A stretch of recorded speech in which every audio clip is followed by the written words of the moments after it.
Hello everyone, रात के 1:30 बजे हैं, 1:30 भी क्या, पौने 2 बजे हुए हैं और हमारे फिज़िक्स डिपार्टमेंट की जो टीम है वो आईटी एडवांस के सॉल्यूशंस बनाने पे लगी हुई है।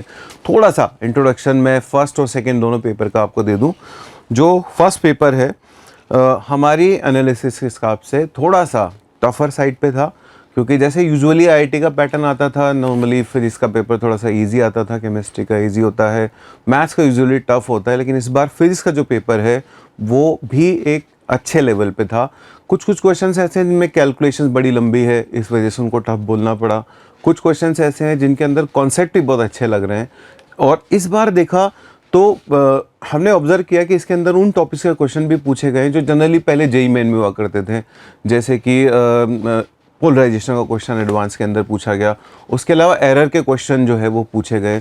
तो अगर अपन पहले पेपर को प्राइमा फेसी देखें तो इसके अंदर SHM, centre of mass, EMI के 2 क्वेश्चन मेरे को दिखाई दे रहे हैं, एरर इन मेजरमेंट के 2 क्वेश्चन दिखाई दे रहे हैं, स्ट्रिंग वेव्स, एसएचएम का एक और क्वेश्चन मुझे दिखाई दे रहा है। एसएचएम का पहला क्वेश्चन जो मैं सॉल्व करने जा रहा हूँ वो भी एसएचएम का है। देन स्ट्रिंग वेव, एसएचएम, उसके बाद EM wave, heat transfer, wave optics, error again error, modern physics, electrostatics, AC and modern physics again. पहला पेपर था ये। दूसरे पेपर की अगर हम बात करें, एक वीडियो और लेके आएंगे जिसके अंदर हम आपको पूरा एनालिसिस देंगे, लेकिन एक बार गो थ्रू कर लेते हैं दोनों पेपर से।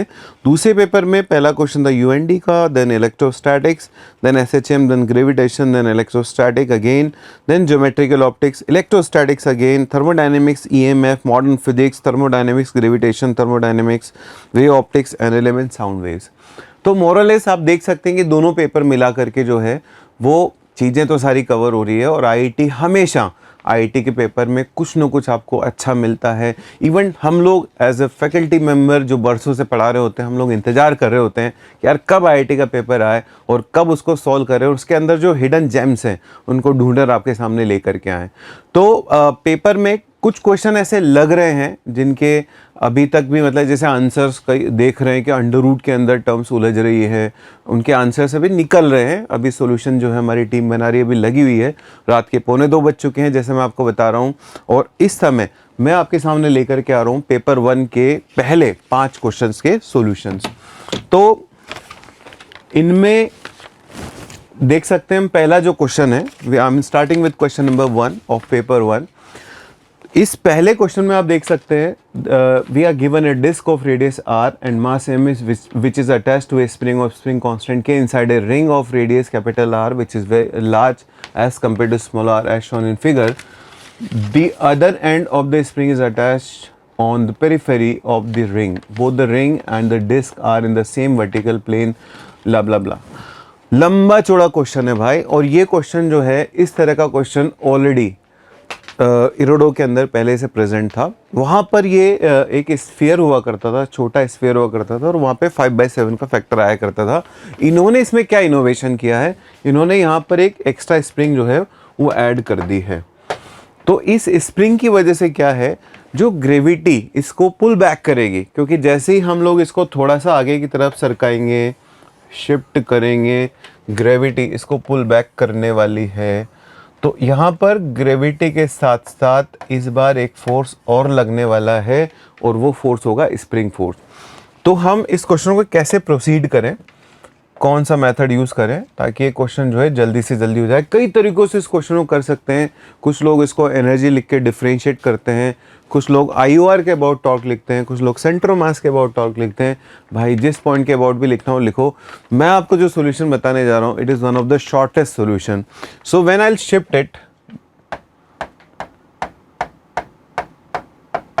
इसके अंदर देखो बच्चों 2 तरह के एंगल होंगे। एक जो इसका सेंटर घूम रहा है, किसके अबाउट घूम रहा है, ये जो आपका बड़ा वाला सिलेंडर या स्फीयर जो भी है उसके सेंटर के अबाउट घूम रहा है, C1 के अबाउट जो घूम रहा है वो वाला एंगल है। और एक एंगल जो ये अपने खुद के एक्सिस के अबाउट घूमता है वो एंगल है फाई।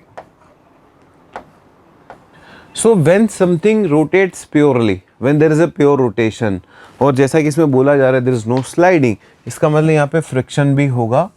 यस तो जब कोई चीज़ प्योर रोटेशन करती है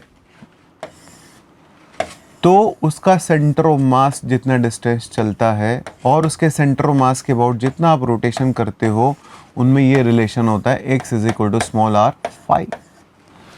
phi is the angle of rotation about its own axis. अपने एक्सिस के अबाउट एंगल ऑफ रोटेशन है फाई, और थीटा जो है वो एंगल ऑफ रोटेशन है किसके अबाउट, c1 के अबाउट. अब हम इन दोनों को कैसे रिलेट कर सकते हैं. इसका जो सेंटर ऑफ मास है वो चला है कोई डिस्टेंस, मान लीजिए x, तो वो जो डिस्टेंस है x वो स्मॉल आर फाई होने के साथ साथ capital R minus small R theta भी है. ये जो डिस्टेंस है यहाँ से लेकर यहाँ तक की, इस डिस्टेंस को हम दो तरह से रिप्रेजेंट कर सकते हैं. एक अपने एक्सिस के अबाउट जो रोटेशन हो रहा है उससे, और एक जो ऊपर वाले एक्सिस के अबाउट रोटेशन हो रहा है उससे. तो मैंने रिप्रेजेंट कर दिया, ये मेरे आगे काम आने वाला है. अब इरोडो वाले सवाल में क्या था कि सिर्फ इस mg का जो कंपोनेंट होगा, देखो इस mg के दो कंपोनेंट हम कर सकते हैं. अगर हम फ्री बॉडी डायग्राम बनाएं तो इस mg का एक कंपोनेंट होगा mg cos थीटा, और जो दूसरा कंपोनेंट होगा वो होगा mg sin थीटा. इसका mg sin थीटा जो कंपोनेंट है, अगर मैं IUR यानी कि इसका डिस्क का जो नीचे नीचे वाला पॉइंट है उसके अबाउट अगर मैं टॉर्क लिखता हूं, तो IOR के अबाउट जो टॉर्क आएगा, that torque will be provided by this mg sin theta. This was the usual question of इरोडो. लेकिन भाई साहब इस बारी यहाँ पर एक एक्स्ट्रा फोर्स और है, और वो एक्स्ट्रा फोर्स है k times x, and x is equal to, obviously x की वैल्यू जो है उसको आप लिख सकते हो r फाई या capital R minus small r into theta.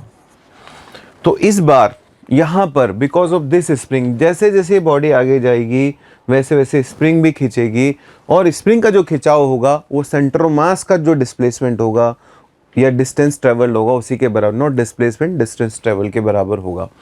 तो हम ऐसा बोल सकते हैं कि अगर मुझे यहाँ पर रिस्टोरिंग टॉर्क लिखना है, IOR के अबाउट अगर मैं टॉर्क की इक्वेशन लिखूँ, that to restoring, so these are the two forces which are going to provide the torque because normal is also passing through that point only.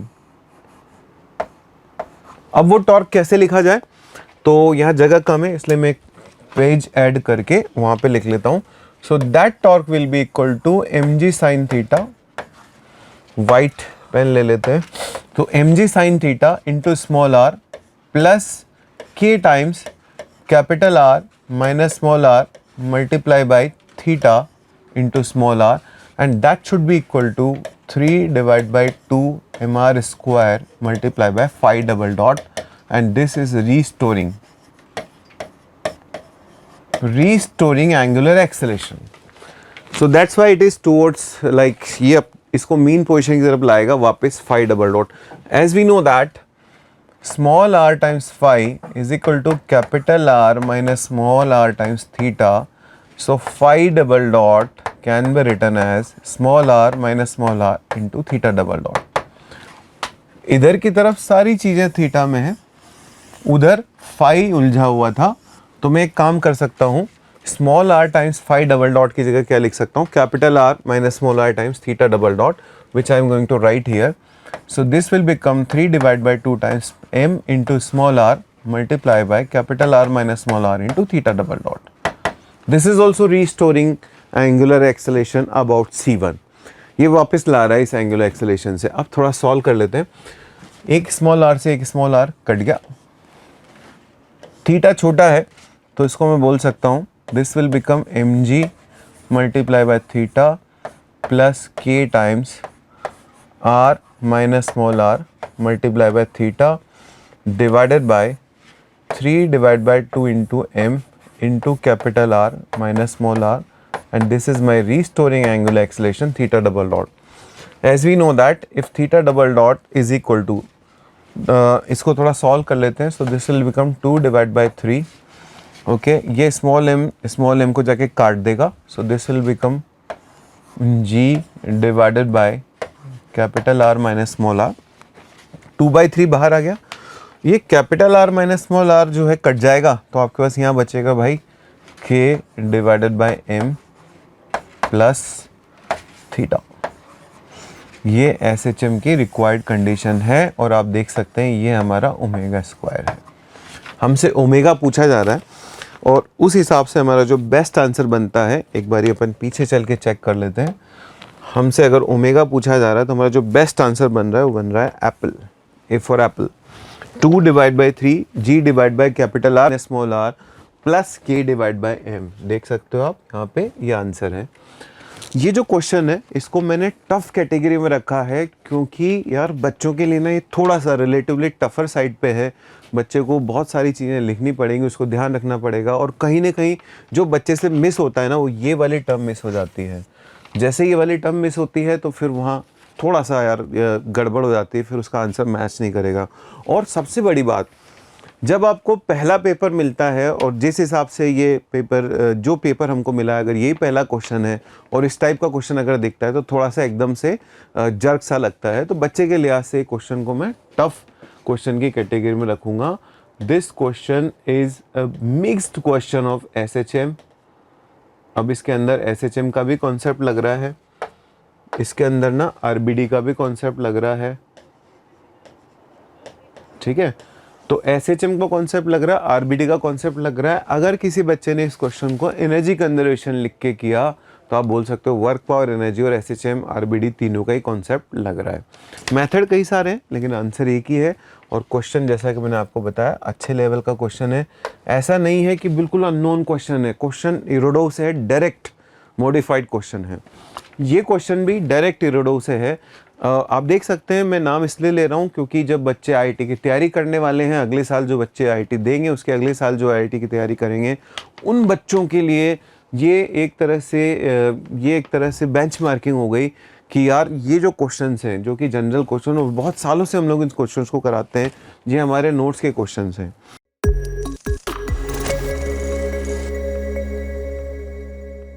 दूसरा question देखिए, in a scattering experiment a particle of mass 2m collides with another particle of mass m which is initially at rest. Assuming the collision to be perfectly elastic, the maximum angular deviation theta of the heavier particle as shown in the figure in radians is।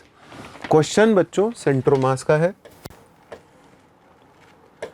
Collision का question है, ठीक है। इस question के अंदर अब मैं इसको भी मैं एक स्मार्ट मेथड से आपको करके दिखाऊंगा। क्वेश्चन को मैं मॉडरेट टू टफ कैटेगरी में रखूंगा यार, क्योंकि टाइम तो इसमें भी लगता है, दिमाग भी लगता है, और अच्छी क्वालिटी का क्वेश्चन है। ओवरऑल देखा जाए तो क्वालिटी है क्वेश्चन और पेपर के अंदर, पूरे पेपर में। So if linear momentum of this particle is P1 vector and linear momentum of this particle after collision is P2 vector and linear momentum of this particle after collision is P3 vector, then I can write P1 vector is equal to P2 vector plus P3 vector. If I am writing like this, I just want to know the maximum value of this angle. So somehow I want to create this angle. How can I create this angle? This theta is angle between P1 vector and P2 vector. So I'll do one thing. P1 vector minus P2 vector का square is equal to P3 square कर देते हैं। इससे देखना इनका angle create हो जाएगा। So I can write P1 square plus P2 square minus 2P1 P2 cos theta is equal to P3 square. हम तो चाहिए रहते हैं एंगल कैसे भी करके आ जाए। तो देखो थीटा एंगल आ गया, P1 और P2 के बीच का एंगल है। अब मेरे पास एनर्जी कंजर्वेशन भी है, P1 square divide by 4m, इसका मास 2m है, is equal to P2 square divide by 4m plus P3 square divide by 2m। So I can write P3 square is equal to P1 square divide by 2 plus P2, sorry not plus, it will be minus sign, minus P2 square by 2। P3 square की value मैं यहाँ से उठा के वहाँ डालने वाला हूँ। So this is going to be P1 square minus P2 square divide by 2। Now P2 की टर्म्स में मैं क्वाड्रेटिक इक्वेशन बनाना चाह रहा हूँ, क्योंकि P1 तो मेरे को ना दे रखा है। तो मैं एक काम करता हूँ, दोनों तरफ ना 2 से मल्टीप्लाई कर देता हूँ। So this becomes 2P1 square plus 2P2 square minus 4P1 P2 cos theta is equal to P1 square minus P2 square. देख सकते हो आप, आपके पास एक क्वाड्रेटिक इक्वेशन बनी 3P2 square minus 4P1 P2 cos theta plus P1 square is equal to 0। यहाँ पर बेटा एक कॉस, ये जो P1 स्क्वायर है ना, ये कांस्टेंट टर्म है, ठीक है, और P1 is a constant, P2 is a variable. P2 collision के बाद कुछ भी हो सकता है, इट डिपेंड्स ऑन थीटा। तो हमारे पास दो वेरिएबल्स है, एक P2 और एक थीटा। थीटा पे लिमिट चाहिए, तो जब भी इस तरह की सिचुएशन आती है, आईआईटी एडवांस में कई बार इस तरह के क्वेश्चन आ चुके हैं, काइनेमेटिक्स में क्वेश्चन आ चुके हैं, जब भी ऐसी कोई सिचुएशन आती है तो हम लोग किसका सहारा लेते हैं? हम क्या करते हैं, रियल रूट बना देते हैं, बोलते हैं इसका डिस्क्रिमिनेंट जो है it should be more than equal to 0। So it's discriminant should be more than equal to 0। थोड़ी सी जगह क्रिएट कर लेते हैं, ओके, यहाँ कर देता हूँ मैं। So B square, how much is B square? B square हो जाएगा 16 P1 square cos square theta should be more than equal to 4 times a which is 3 into C which is P1 square. P1 square से P1 square cut गया, ये वैसे भी constant था, और आप देख सकते हैं cos थीटा की जो वैल्यू आ रही है, एक बार अपन क्रॉस चेक कर लेते हैं सारी कैलकुलेशंस को। मेरे ख्याल से कुछ कैलकुलेशन एरर हो गई है इसके अंदर, तो एक बार देख लेते हैं। P0 स्क्वायर, ये भी सही है, सही है, everything is perfect. So cos square theta, मुझे लगा कि कैलकुलेशन एरर हो गई, लेकिन अपन लोग बिल्कुल सही चल रहे थे, should be more than equal to 3 divide by 4, right. So cos theta should be more than equal to √3 divide by 2। वैसे तो प्लस माइनस आएगा, बट ये एक्यूट एंगल है तो हम लोग इसमें प्लस वाले लेते हैं। cos थीटा का जो फंक्शन होता है डिक्रीजिंग फंक्शन होता है, so theta should be less than और इक्वल टू π/6। आप जानते हैं कि cos थीटा की वैल्यू जो है √3/2 कब होती है? जब थीटा 30 डिग्री होता है। इसका मतलब इसका जो करेक्ट आंसर होगा, कहाँ गया कहाँ गया कहाँ गया, ये होना चाहिए। क्वेश्चन में क्या पूछा है? The maximum angular deviation of the heavier particle. तो हेवियर पार्टिकल का मैक्सिमम एंगुलर डिविएशन π/6 आता है। सो this is how it can be done. अगर इसमें मैं लाइटर पार्टिकल का पूछता तो वो भी निकाल सकता था। तब मैं क्या करता, जैसे मैंने P1 माइनस P2 का स्क्वायर किया, तब मैं क्या करता, P1 माइनस P3 का स्क्वायर करता, तो उसका एंगल आ जाता। आगे बढ़ते, नेक्स्ट क्वेश्चन पे चलते हैं।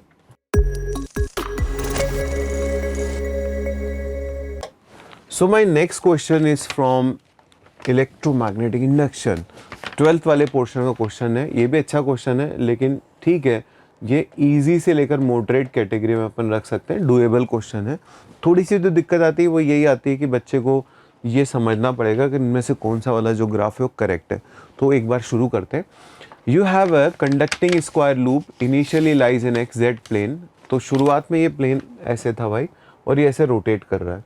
अब देखो यहाँ पे दो चीज़ें हैं, एक तो इसका एंगल चेंज हो रहा है टाइम के साथ, दूसरा मैग्नेटिक फील्ड भी चेंज हो रहा है। तो हम एक काम करते हैं, इसका एक डायग्राम ऐसा बनाते हैं थोड़ा विजुलाइज अच्छे से हो जाए। आप देख सकते हैं कि जैसे जैसे टाइम गुजरेगा वैसे वैसे आपका जो फ्रेम होगा उसका एरिया वेक्टर ऐसे घूमता जाएगा। सो आफ्टर सर्टेन टाइम, थोड़ी देर के बाद इस फ्रेम का जो एरिया वेक्टर होगा वो इस तरह से होगा at this angle. This is your area vector. इस एरिया के आप दो टुकड़े कर सकते हो, एक टुकड़ा इधर होगा, एक टुकड़ा इधर होगा। तो जो ऊपर वाला टुकड़ा होगा यानी Z डायरेक्शन वाला जो टुकड़ा होगा, हम एक काम करते हैं, this angle is omega T, this is 90 minus omega T, this is omega T, so this will be a sine omega T and this will be a cos omega T. Okay, there is a magnetic field which is zero everywhere else, and वो जो magnetic field है बच्चों वो सिर्फ positive Y में है, यानी कि इस रीजन में मैग्नेटिक फील्ड है, इस रीजन में कोई मैग्नेटिक फील्ड नहीं है। इसका मतलब जब तक ये घूमते हुए यहाँ तक आएगा और इसको यहाँ से यहाँ तक घूमने में जो टाइम लगेगा हम बता सकते हैं वो टाइम होगा π/ω। तो इसका मतलब इंड्यूस्ड ईएमएफ जो होगा वो π/ω तक आएगा।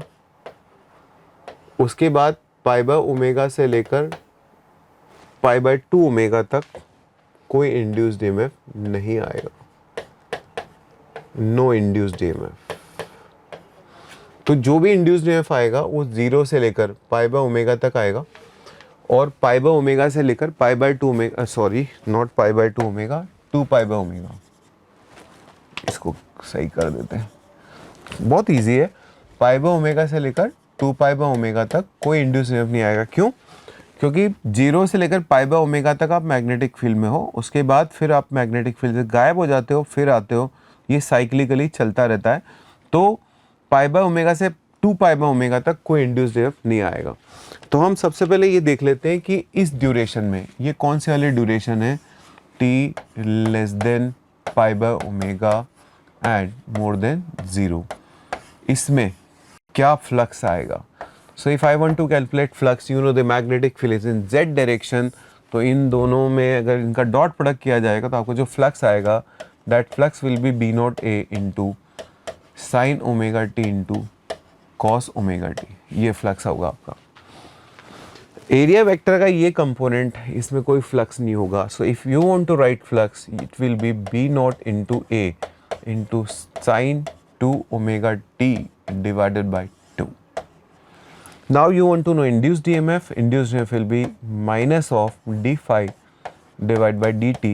So it will become minus of b naught into a divided by 2 into 2 omega cos 2 omega t.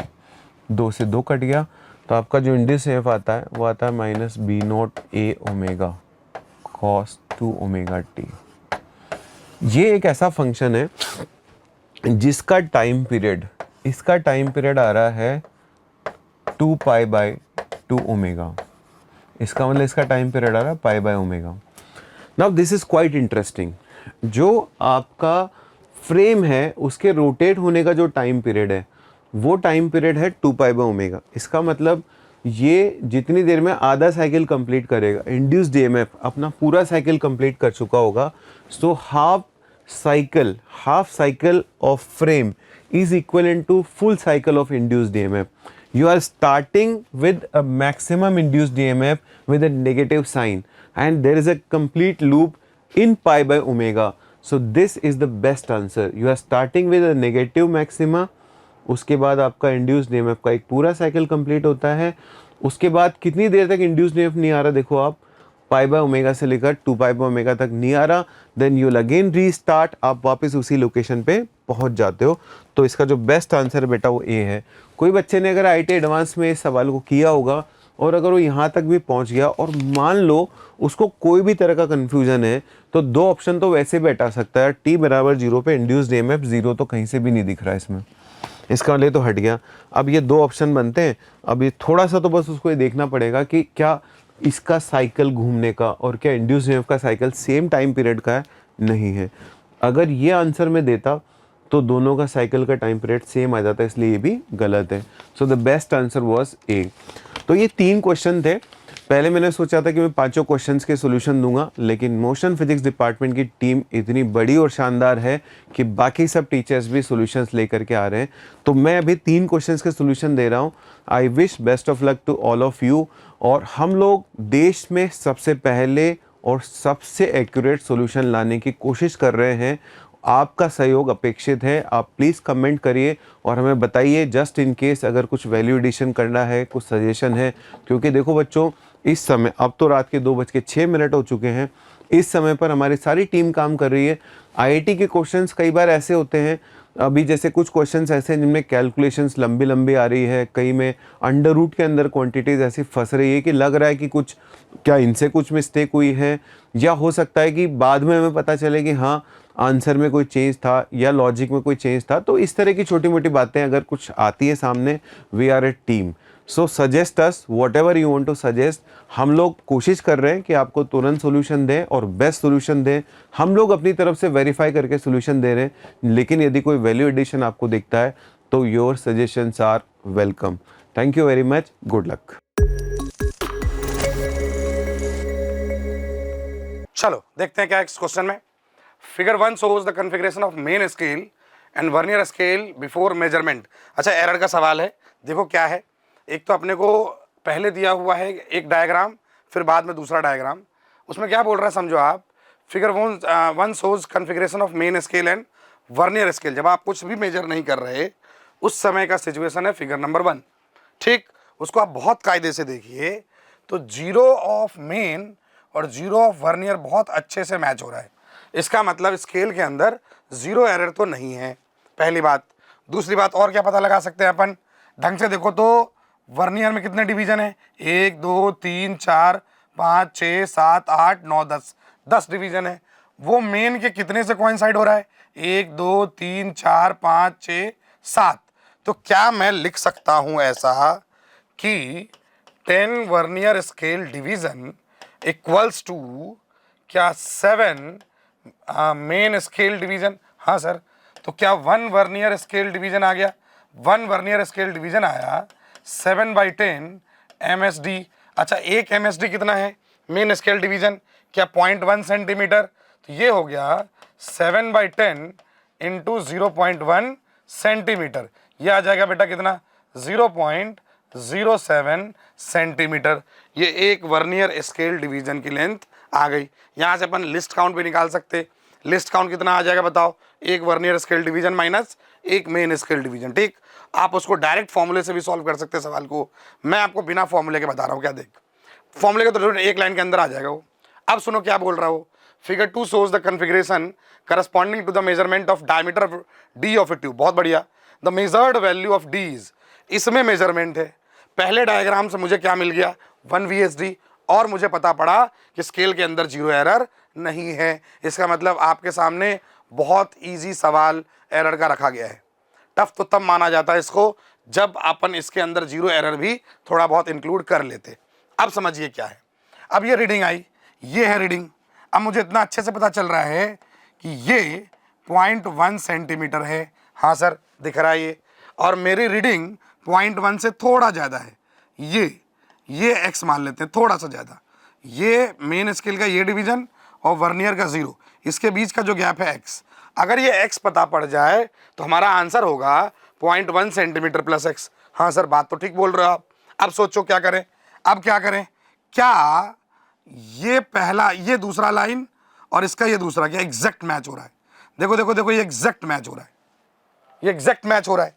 तो अगर ये एग्जैक्ट मैच हो रहा तो मैं अगर इसमें से इसको सब्ट्रैक्ट कर लूं तो क्या ये x आ जाएगा। हाँ सर, x इक्वल्स टू ये ऊपर वाला 1 MSD माइनस 1 VSD। देखो ढंग से, क्योंकि यही वाला मैच हो गया, अगला मैच होता तो कुछ और लिखते। अब सोचो 1 में MSD कितना, 1 MSD is 0.1 centimetre minus 1 VSD is 0.07 centimetre. कितना आ गया ये आ गया 0.03 सेंटीमीटर। बहुत बढ़िया। अब हमें निकालना क्या था, क्या d निकालना था, d इज 0.1 सेंटीमीटर प्लस ये x। तो बेटा d इक्वल्स टू आएगा 0.1 centimetre plus x, this is 0.13 centimetre. और हमारे हिसाब से ऑप्शन नंबर सी बहुत इजी क्वेश्चन, किसका, एरर का। ठीक है, चलो नेक्स्ट।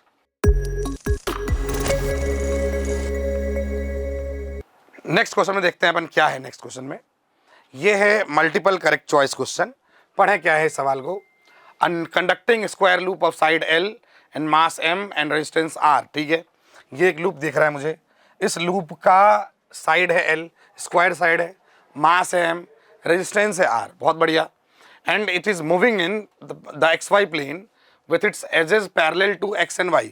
अच्छा, इस प्लेन में मूव हो रहा है और Z परपेंडिकुलर प्लेन है। मतलब आप समझिए, आप ये जो प्लेन है इसको XY प्लेन बोल रहे हैं अपन, और ये बाहर की तरफ है Z, और ये स्क्वायर लूप ऐसे मूव हो रहा है, ऐसे मूव हो रहा है इस प्लेन में, और बाहर की तरफ, ऊपर की तरफ क्या है Z। चलो भाई, आगे क्या है, मैग्नेटिक फील्ड जो है the region y greater than 0, y greater than right side, left side कुछ है ही नहीं, y ग्रेटर देन 0 है जो uniform magnetic field B equals to B not K cap. ऊपर की तरफ बेटा क्या है, ऊपर की तरफ है magnetic field B not K cap. The magnetic field is 0 everywhere else, बाकी हर जगह 0 है। At time t equals to 0 the loop starts to enter the magnetic field with an initial velocity v not j cap. इसके अंदर enter हुआ है कितने से, v नॉट से, considering the quantity k equals to, अच्छा इसको बोला गया है k, मतलब कहीं पर भी ये चीज आएगा ना उसको अपन k लिख के आगे बढ़ जाएंगे। ठीक है, इग्नोरिंग सेल्फ इंडक्टेंस, ये बहुत बड़ी चीज, सेल्फ इंडक्टेंस को नहीं लेना है, ग्रेविटी को भी इग्नोर करना है, फिर इनमें से चुनना है अपने को सही स्टेटमेंट। तो अपन ऑप्शन बाय ऑप्शन चलते हैं। पहला ऑप्शन बोल रहा है बेटा if v not is 1.5 KL, k अपना यहाँ पे है KL, the loop will stop before it enters completely inside the region of magnetic field. कहने का मतलब ये लूप पूरा अंदर घुसने से पहले रुक जाएगा। अब तो आप सोचो रुकेगा क्यों, पहले ये सोचो। अब आप अगर ढंग से देखो, अगर आप ढंग से देखो तो ये लूप है।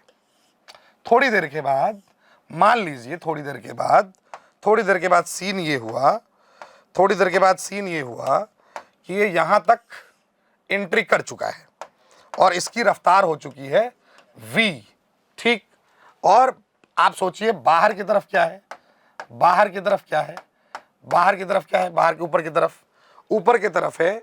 अगर ये लूप बाहर की तरफ क्या है, मैग्नेटिक फील्ड। तो जैसे जैसे ये आगे जाएगा, क्या बाहर की तरफ वाला फ्लक्स बढ़ेगा? तो क्या होगा, सोचो लूप क्या चाहेगा, क्या उसके अगेंस्ट में काम करना, याद करिए, उसके अगेंस्ट में काम करना, तो घटाना चाहेगा। क्या करना चाहेगा? घटाना चाहेगा फ्लक्स। फ्लक्स कैसे घटेगा सोचो, तो क्या अंदर की तरफ इंड्यूस करना चाहेगा। अंदर की तरफ इंड्यूस कैसे होगा बताओ?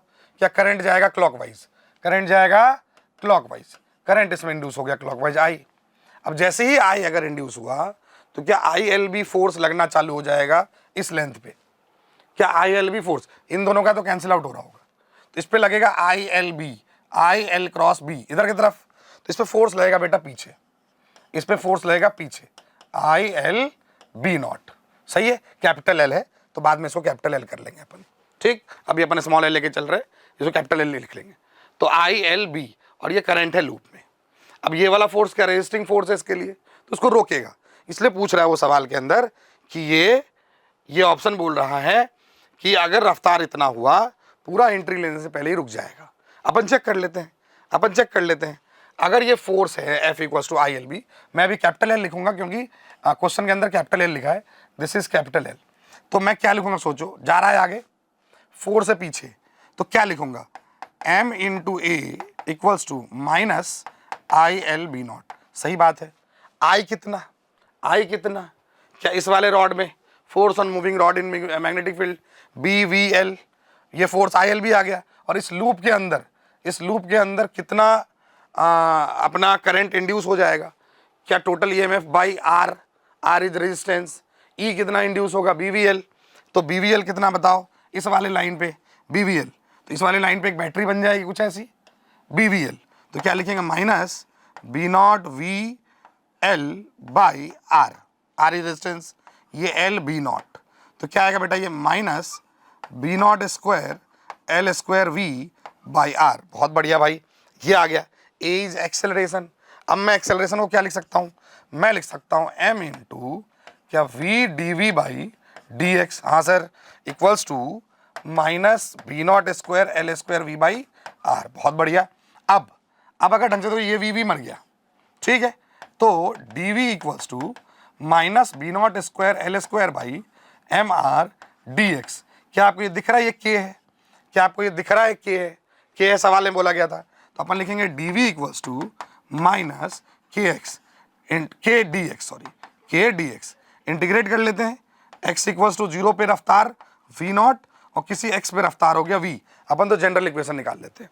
क्या आएगा बेटा सोचो आगे क्या आएगा, ये V minus V not equals to minus KX और V equals to V not minus KX, ये किसी x पर रफ्तार V है।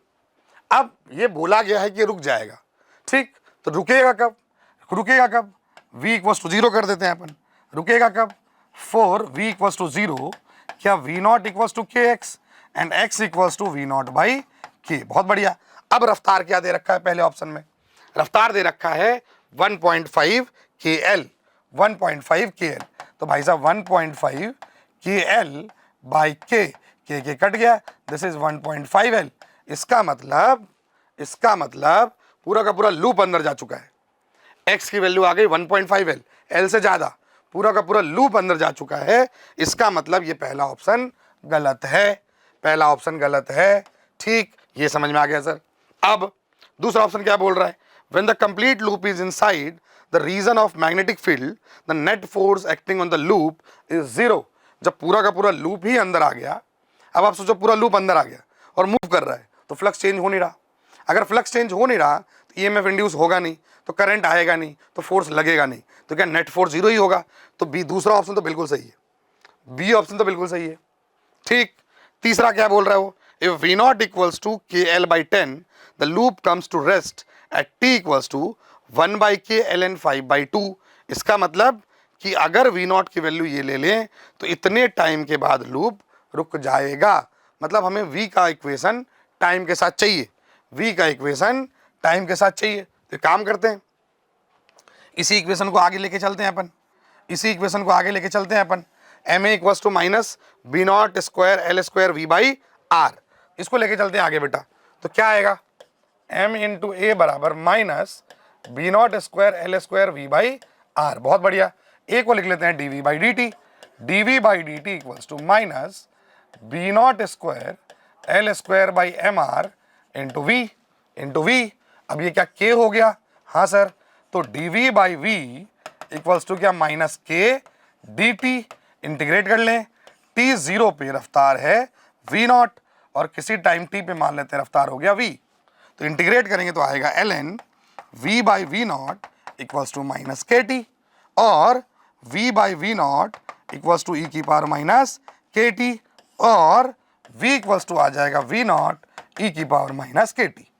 अब ये जीरो कब होगा, क्या जब t टेंस टू इंफिनिटी तभी क्या v जीरो होगा। हाँ सर बिल्कुल सही बात। और क्या वो ऑप्शन के अंदर टाइम दे रहा है, क्या वो ऑप्शन के अंदर टाइम दे रहा है, इसका मतलब क्या ये गलत है ऑप्शन, क्या ये गलत है ऑप्शन। बहुत बढ़िया। अब अगला देखो क्या है, if V not equals to 3kl the complete loop enters inside the region at t equals to this. पूरा लूप अंदर कब जाएगा, मतलब पूरा लूप जाएगा तब x की वैल्यू क्या हो जाएगी l, क्योंकि साइड ही l है, तो मुझे x as a function of time चाहिए। कैसे आएगा, उसी इक्वेशन को फिर खेलो। ये जो आया है इक्वेशन देखिए यहाँ पे, ये क्या इसमें v को लिख सकता हूँ मैं dx बाई dt। देखो देखो देखो, हाँ सर, तो क्या लिखें बताओ। तो अपन लिख लेते हैं v बराबर था बेटा v नॉट माइनस के एक्स, तो मैं लिखूंगा dx by D T equals to V naught minus के एक्स। तो आएगा बेटा dx by V naught minus के X equals to D T. बहुत बढ़िया भाई साहब, इंटीग्रेट कर लेते हैं। t जीरो पे वो x इक्वल्स टू जीरो पे था और किसी टाइम t पर वो x पे है। मैं x as a function of time निकालना चाह रहा हूँ। ठीक है भाई साहब, इंटीग्रेट करें, minus one by K L N V naught minus के X by V naught, limit put कर रहा हूँ मैं डायरेक्टली। तो आएगा बेटा t, यहाँ से क्या आएगा, L N V naught minus के X by V not equals to क्या के टी। अब सवाल का डेटा देखो क्या है। अब सवाल का डेटा बोल रहा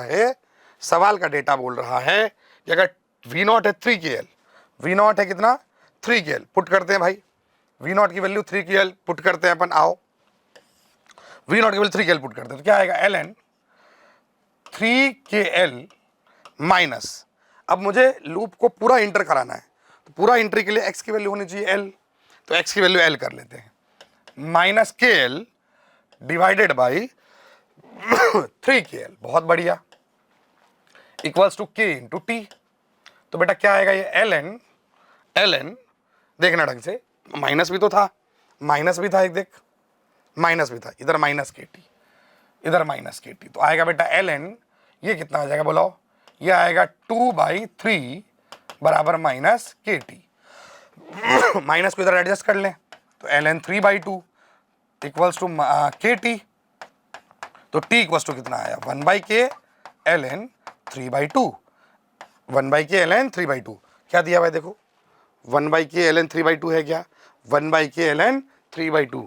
क्या ये ऑप्शन सही है। अपन ने चारों ऑप्शन सॉल्व कर लिए और क्वेश्चन कुछ है नहीं, क्वेश्चन के अंदर बहुत बेसिक सा कॉन्सेप्ट है बट थोड़ा लेंदी है।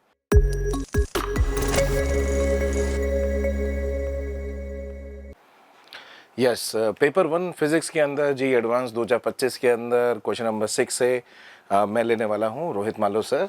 आप यहां पर देख सकते हैं कि जो लेंथ और breadth thickness of a strip हमको गिवन है, यूनिफॉर्म क्रॉस सेक्शन दिया हुआ है और इसका डेटा हमको प्रोवाइडेड है 10.5 सेंटीमीटर, 0.05 और 6 इतना। ठीक है, which of the following options of the volume of the strip in centimetre cube with correct significant figure. तो डायरेक्ट क्वेश्चन आया है सिग्निफिकेंट फिगर से, आप यहाँ पे देख सकते हैं।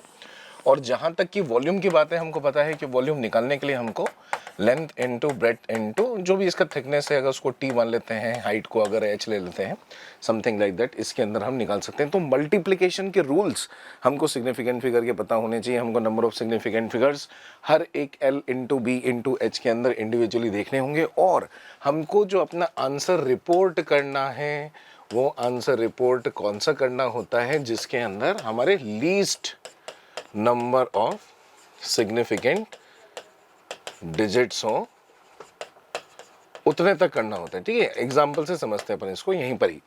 तो जैसे L की वैल्यू हमको दे रखी है, ठीक है, L की वैल्यू कितनी दे रखी है सर, 10.5 सेंटीमीटर के बराबर। तो ये किसी न किसी इंस्ट्रूमेंट से रीडिंग ली गई होगी। तो यहाँ पर आप देख सकते हैं कि सारे के सारे 10.5, ठीक है ना, ये पूरे के पूरे आपके, तो इसमें 3 सिग्निफिकेंट नंबर्स हैं। ठीक है, इसमें 3 सिग्निफिकेंट नंबर्स हैं। ओके, तो इधर की तरफ अगर हम बात करें, अब यहाँ पर है हमारे पास ब्रेथ। ठीक है, ब्रेथ की वैल्यू हमको दे रखी है 0.05 मिलीमीटर के बराबर। ठीक है, इसमें कितने सिग्निफिकेंट फिगर होते हैं, तो कुछ बच्चों को इसमें कंफ्यूजन होता है, लेकिन बिल्कुल रूल्स आपको याद रखने हैं। अगर ये 1.05 होता, यानी कि ये 1 से बड़ा क्वांटिटी होता, तब तो ये 5 के आगे वाला 0 भी आपका सिग्निफिकेंट हो जाता। लेकिन ये दोनों के दोनों ही अभी इनसिग्निफिकेंट है, क्योंकि ये यूनिट कन्वर्जन से भी हम यहाँ पर इस तरह से इसको लिख सकते थे, राइट। तो इसके अंदर आपको केवल एक सिंगल सिग्निफिकेंट नंबर बोला जाता है। 6.0 माइक्रोमीटर अगर हमको यहाँ पर इस तरह दिया हुआ है, 6.0 माइक्रोमीटर, और ये भी किसी इंस्ट्रूमेंट से रीडिंग ली गई है, तो आप यहाँ पर देखेंगे कि 1 से बड़ी क्वांटिटी है, और पॉइंट के बाद जो ट्रेलिंग जीरो है वो हमको उसके लीस्ट काउंट के बारे में जानकारी दे सकता है इंस्ट्रूमेंट के। इसलिए इन दोनों को ही हम बोल सकते हैं कि आपके 2 सिग्निफिकेंट नंबर्स माने जा सकते हैं इस मेजरमेंट के अंदर। अगर हम इसमें से देखें तो लीस्ट संख्या जो सिग्निफिकेंट नंबर्स की आ रही है वो किस में आ रही है, यहाँ पर कितनी आ रही है वो मायने रखती है, वो यहाँ पर रखती है 1 के बराबर। तो हमारा जो यहाँ पर आंसर आना चाहिए वो answer up to 1 significant number ही आना चाहिए। ठीक है, 1 सिग्निफिकेंट नंबर में ही इसको हमको शो करना है। वैसे कुछ ऑप्शंस भी हम यहाँ पे देख सकते हैं, जैसे कि यहाँ पे 3.2 इंटू 10 की पावर -5 है, यहाँ पे 32.0, यहाँ पे तो 3 सिग्निफिकेंट नंबर हो गए, यहाँ पे 2 हो गए हैं। 3.0 के हिसाब से लिखोगे तो भी आपको 2 लेने पड़ेंगे, तो एक ही ऑप्शन यहाँ पर बचता है, दैट इज 3 इंटू 10 की पावर -5। यहाँ पर एक नंबर है, उसके बाद 10 की पावर -5, और यहाँ पर हमको सेंटीमीटर क्यूब में ये दिया हुआ है। ठीक, अगर हम इसको 3.0 लिख देते तो फिर क्या होता, जैसे कि यहाँ पे लिखा हुआ है 3.0 लिखने पे तो 2 सिग्निफिकेंट नंबर में देने पड़ेंगे, इसलिए केवल और केवल यही आंसर होगा। सो इट इज़ बोल सकते हैं एक फंडामेंटल बेसिक सा क्वेश्चन पूछा गया है, जो कि बच्चों को सिग्निफिकेंट नंबर के बारे में पता होना चाहिए। आगे बढ़ते हैं नेक्स्ट क्वेश्चन की तरफ।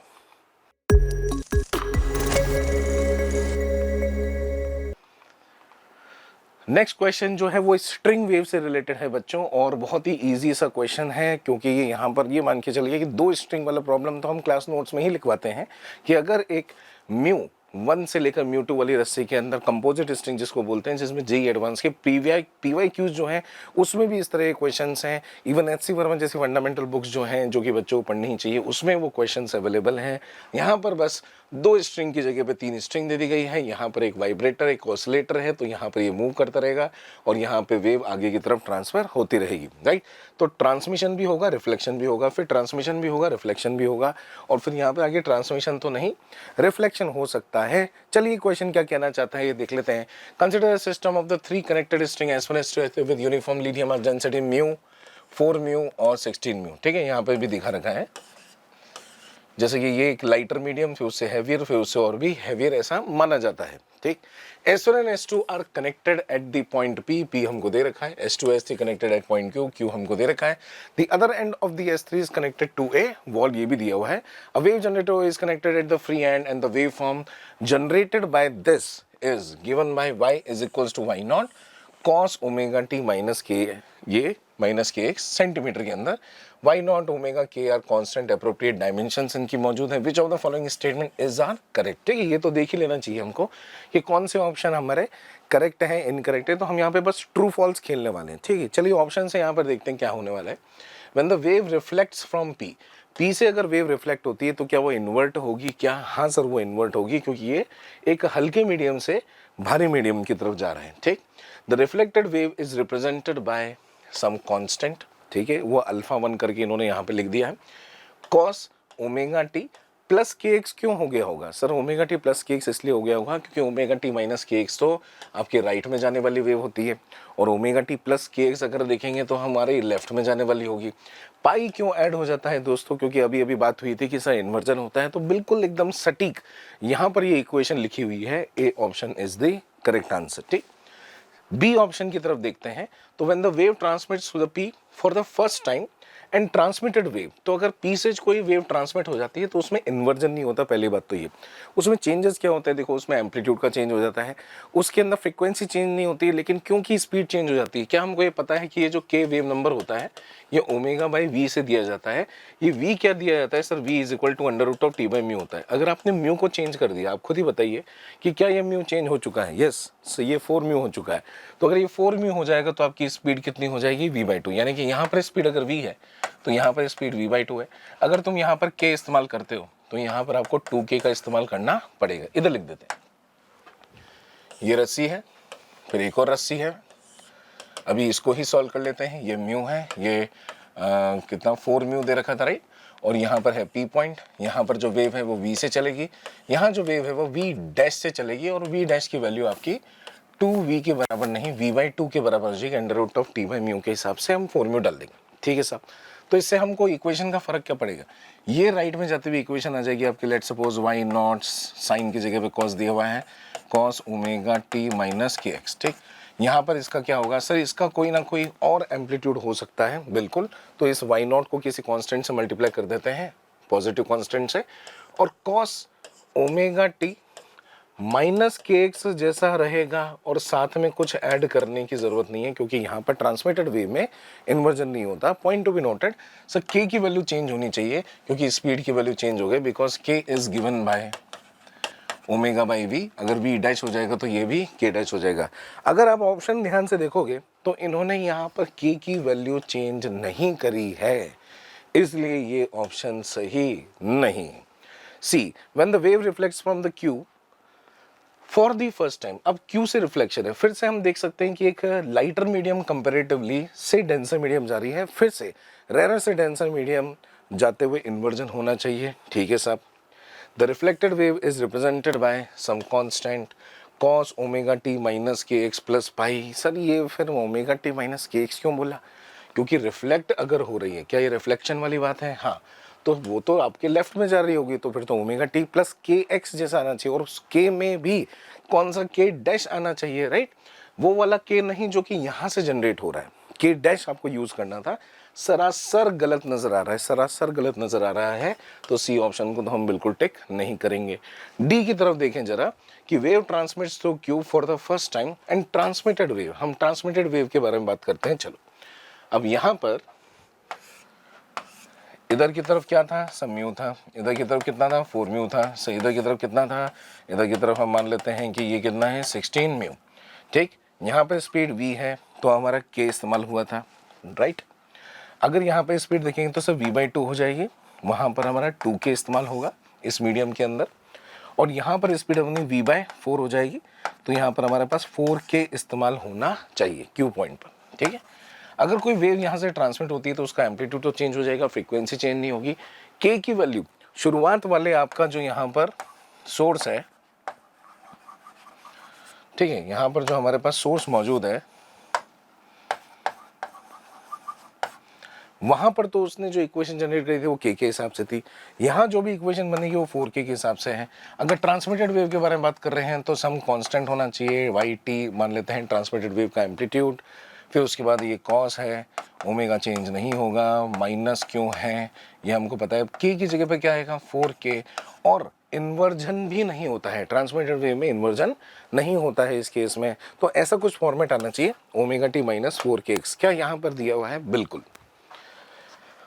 ओमेगा टी माइनस 4k, जिसमें आगे एक एम्पलीट्यूड वाली वैल्यू होगी जो कि एक पॉजिटिव कांस्टेंट होना चाहिए। सो इन दिस क्वेश्चन, जो कि बिल्कुल नोट से उठकर आया हुआ सवाल है, वो हम बोल सकते हैं कि A and D are the correct answer. Next question from the section 3, जिसके अंदर आपको जो है 6 question numerical value type question दिए थे, यानी कि हमको ऑप्शंस नहीं दिए जाएंगे, हमको पूरा न्यूमेरिकल आंसर निकालना पड़ेगा।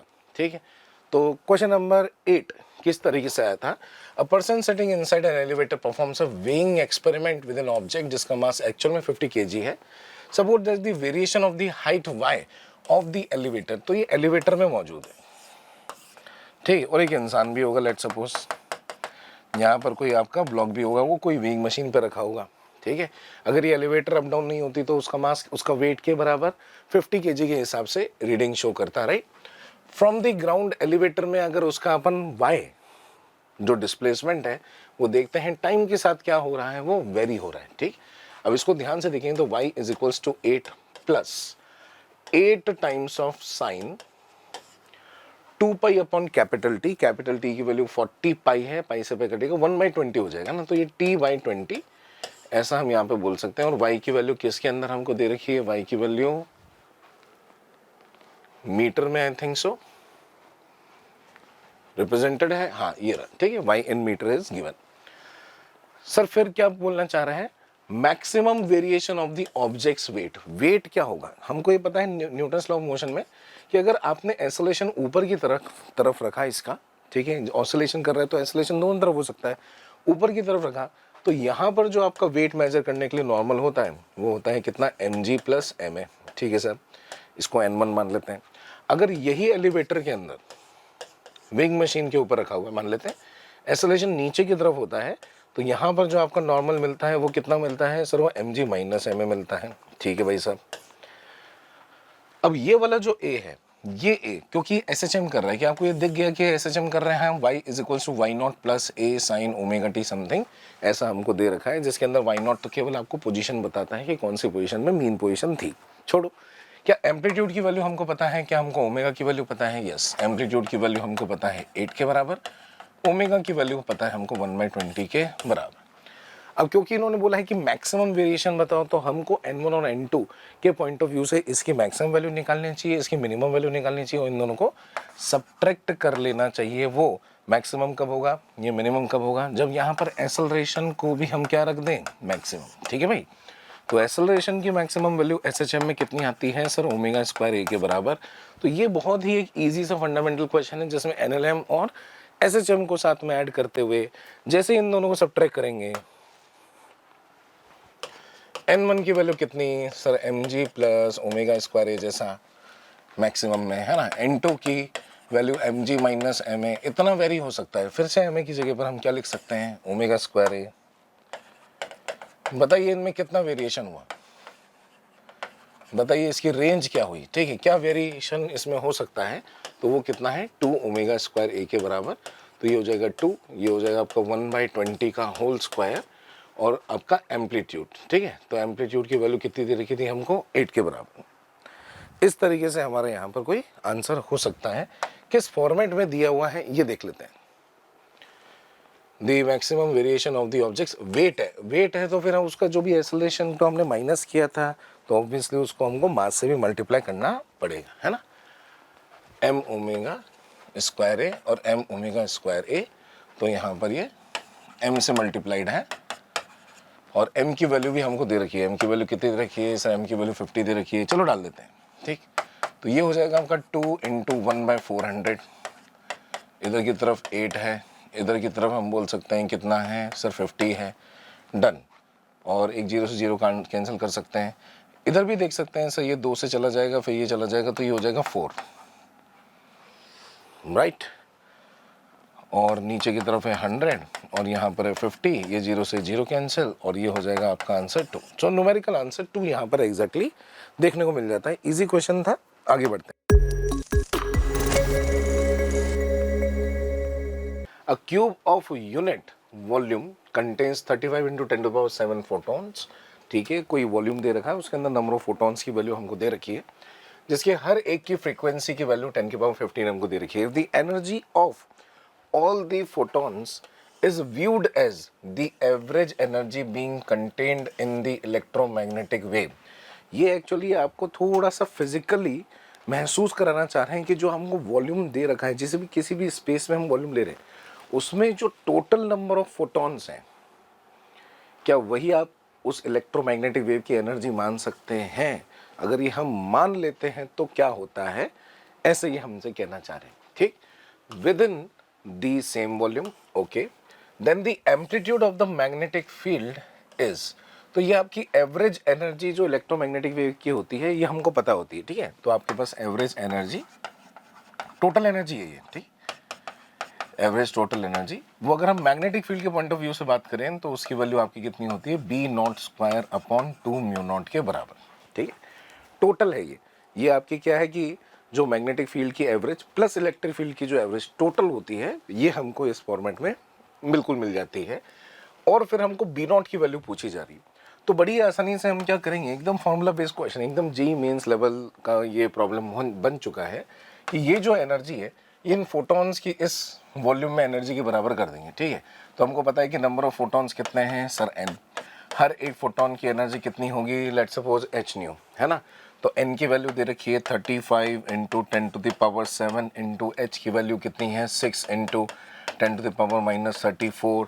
न्यू फ्रीक्वेंसी की वैल्यू हमको कितनी दे रखी है 10⁻15, ये हमको दिया हुआ है। और ये हो जाएगा आपका B not square upon 2 mu not, जिसमें म्यू नॉट की वैल्यू भी हम पुट कर सकते हैं 4 पाई इंटू 10⁻⁻7, ठीक है भाई। और पाई की वैल्यू भी 22/7 डाल सकते हैं, बस इसको उठा के यहाँ पर अंडर रूट लेना है अपन को। तो ये कितना हो जाएगा सर 35 इंटू 6 इंटू 5 30 का 3 ऊपर, तो ये हो जाएगा आपका 18 प्लस 21 210 हो जाएगा, ये 35 और 6 को 210, 10⁻7 और 15 कितना हो गया 22, और इसमें से करेंगे तो ये हो जाएगा आपका 10⁻⁻12 बचेगा, ठीक। इधर से जो आएगा वो आएगा sir 8 into pi 22/7 into 10⁻⁻7 is equal to B not का स्क्वायर।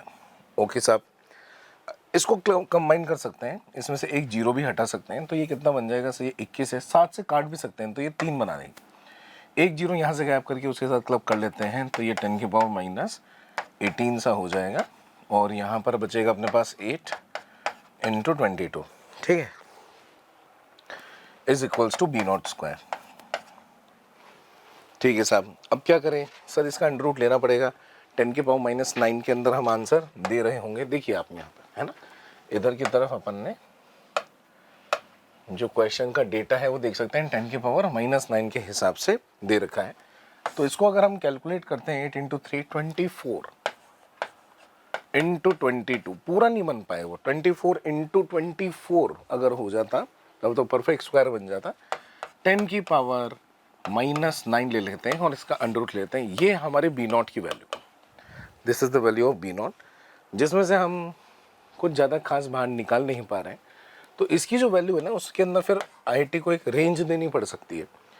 इसका मेरे हिसाब से आपका 23 के आसपास का आंसर बिल्कुल आ सकता है, ठीक है। पर्टिकुलरली अगर इसको कैलकुलेट करते हैं कैलकुलेटर से 22.98 जैसा यहाँ पर आंसर बनता है, ठीक है। तो इसकी वैल्यू जो है लगभग अगर हम 23 देखें, देखो 24 इंटू 22 हो कितना गया एक बार देखो, 24 इंटू 22 देखेंगे तो ये हो जाएगा आपका 8, ये हो जाएगा 4, ये फिर से 8, ये फिर से 4, तो ये 8, इधर की तरफ 12 का 1, और यहाँ पर हो गया 528, ठीक है। और अगर मैं 23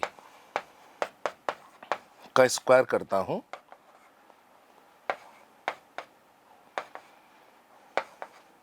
तो बताओ कितना आ जाता है सर, ये 6 और 6 का 12 का 1, यानी कि 529। तो आप देख सकते हैं कितना ज़्यादा नज़दीक है ये। तो आप इसको लगभग 23 जैसा आंसर मान सकते हैं, आता 22.98 जैसा है। तो यहाँ पर एक रेंज देनी पड़ सकती है आईआईटी को, आई थिंक सो। ये इसका आंसर है, काफ़ी मतलब इजी फॉर्मूला बेस्ड क्वेश्चन था, तो यहाँ पर इसका सॉल्यूशन एंड होता है। तो देखते हैं कि जो क्वेश्चन नंबर 10 है वो कहाँ से है। 2 आइडेंटिकल प्लेट्स हमको P और Q दे रखे हैं जो कि रेडिएट कर रहे हैं, परफेक्टली ब्लैक बॉडीज दे रखी है आपको। यहाँ पर जो E की वैल्यू है, एमिसिविटी की वैल्यू वो 1 ले सकते हैं आप, ठीक। Are kept in the vacuum at constant absolute temperature TP and TQ, इनका जो टेम्परेचर है वो मेंटेन किया गया है TP और TQ, ठीक है। इसका TP और TQ मेंटेन किया गया है with TQ is less than TP, ठीक है। तो heat flow, net heat flow हम ये बोल सकते हैं कि वो नेट हीट फ्लो आपकी P से लेकर Q की तरफ जारी होगी। The radiated power transferred per unit area from P to Q is W0, ठीक है। पर यूनिट एरिया जो ट्रांसफर हो रहा है वो W0 के बराबर है P से लेकर Q, तो ये नेट ही होगा, है ना। यहाँ पर कहना मेरे हिसाब से नेट ही चाहते हैं, और ये क्वेश्चन थोड़ा सा फेमस सा है, तो हमको ये पता होता है कि नेट पावर की ही बात कर रहे हैं। सब्सिक्वेंटली 2 मोर प्लेट्स आइडेंटिकल, यानी कि एक नया इनोवेटिव क्वेश्चन बनाने की कोशिश कि ये 2 प्लेट तो थे ही सही, अगर मैं ऐसी 2 आइडेंटिकल प्लेट्स और डाल देता हूँ तो क्या यहाँ पर हीट के फ्लो में कुछ चेंजेस आने वाले हैं? हाँ बिल्कुल। यहाँ पर ये जो नेट हीट फ्लो हो रहा है वो किसके बराबर है? W0 के बराबर। ये W0 किसके बराबर होगा सर? सिग्मा आएगा, E आएगा, पर यूनिट एरिया है तो हम उसको पर यूनिट एरिया लेकर चलते हैं, और ये हो जाएगा आपका TP की पावर 4 माइनस TQ की पावर 4, राइट। इधर की तरफ जो भी स्टेडी स्टेट वगैरह आ जाएगी उसके अंदर यहाँ पर जो फ्लो होने वाला है वो इतना फ्लो नहीं होगा, क्योंकि बीच में आपने कुछ रेस्ट्रिक्शंस डाल दी हैं, ये उसी के बारे में बात कर रहे हैं। पॉपुलर क्वेश्चन है ना। तो assume that the heat transfer takes place only between the adjacent place, आपस में ही हीट ट्रांसफर होगा, इसमें हीट ट्रांसफर होगा, इसमें हीट ट्रांसफर होगा, आपस में हीट ट्रांसफर होगा, इसमें और इसमें डायरेक्टली नहीं लेना। यानी कि जो बीच वाली प्लेट है सर उसका नाम डाल देते हैं, लेट सपोज इसका टेम्परेचर T1 है, और लेट सपोज इसका टेम्परेचर कितना है? T2 है, और यहाँ पर जो आपकी है वो Q प्लेट है, और यहाँ पर जो है P प्लेट। तो T1 का जो इंटरेक्शन होगा वो T1 का इंटरेक्शन होगा किससे? P और T2 से।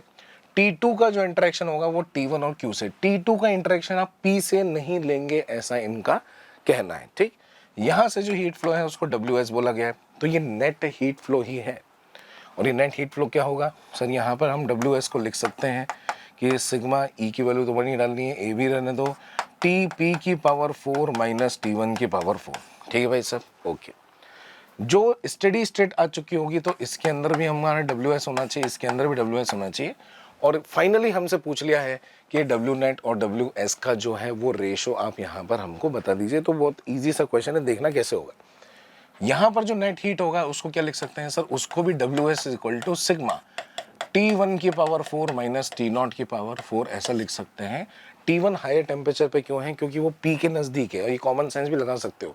जहाँ टेम्परेचर ज़्यादा होगा तो वहाँ की प्लेट जो होगी वो थोड़ा ज़्यादा टेम्परेचर रहेगी उस प्लेट के अगर मुताबिक देखें, जो कि एक ठंडे प्लेट के पास में है ना, तो हमने यहाँ पे T2 की वैल्यू कम लिखी है। अगर हम यहाँ पर एक और WS के बारे में बात करें तो सर एक और इक्वेशन बन जाएगी, और वो इक्वेशन कितनी होगी? सिग्मा इंटू T2 की पावर 4 माइनस TQ की पावर 4। तो आप ये देख सकते हैं कि वी हैव 3 एक्सप्रेशंस, और वो एक्सप्रेशन एक बार लिख देते हैं। सो WS कितना है सर? सिग्मा TP की पावर 4 माइनस T1 की पावर 4, और WS किसके बराबर है? सिग्मा T1 की पावर 4 माइनस T2 की पावर 4, और WS कितना था सर? वो था सिग्मा T2 की पावर 4 माइनस TQ की पावर 4, है ना। आप इसको एक बार ऐड करके देखो, आपको बड़ा मजा आएगा। ये T1 की पावर 4 और ये T2 की पावर 4 आपस में क्या हो जाएंगे? कैंसिल। तो इसका जो नेट होगा वो होगा सिग्मा TP की पावर 4 माइनस TQ की पावर 4। क्या ये वैल्यू W0 के बराबर नहीं है क्या? बिल्कुल है सर। और इधर की तरफ जब हम इसको ऐड करेंगे तो किसके बराबर होगा सर? वो 3 टाइम्स ऑफ WS के बराबर। और फाइनली हमको आंसर भी ये निकालना था कि W0 अपॉन WS की वैल्यू बताइए। तो इसका जो न्यूमेरिकल आंसर आता है दोस्तों वो आता है 3, ठीक है। तो बड़ी आसानी से हमने ये वाला क्वेश्चन भी कर लिया। आगे ये क्वेश्चन आपको मिलते रहेंगे, यहीं तक हम इसका डिस्कशन कर रहे हैं।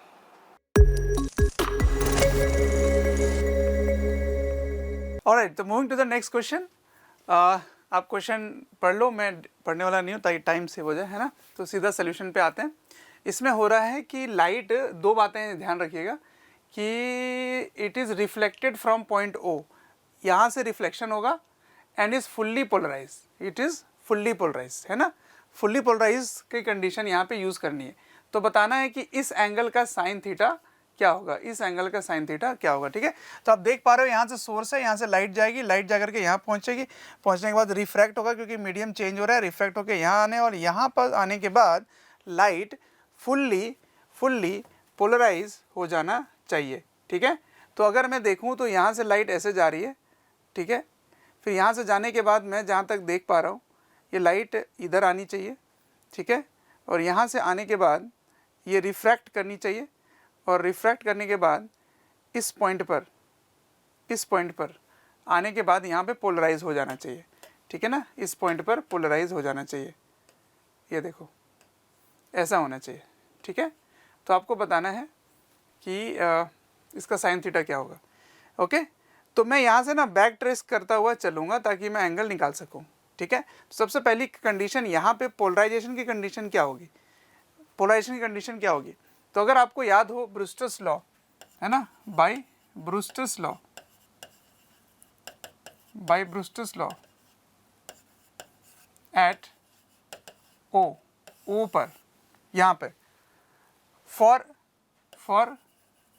Fully polarization, for fully polarisation,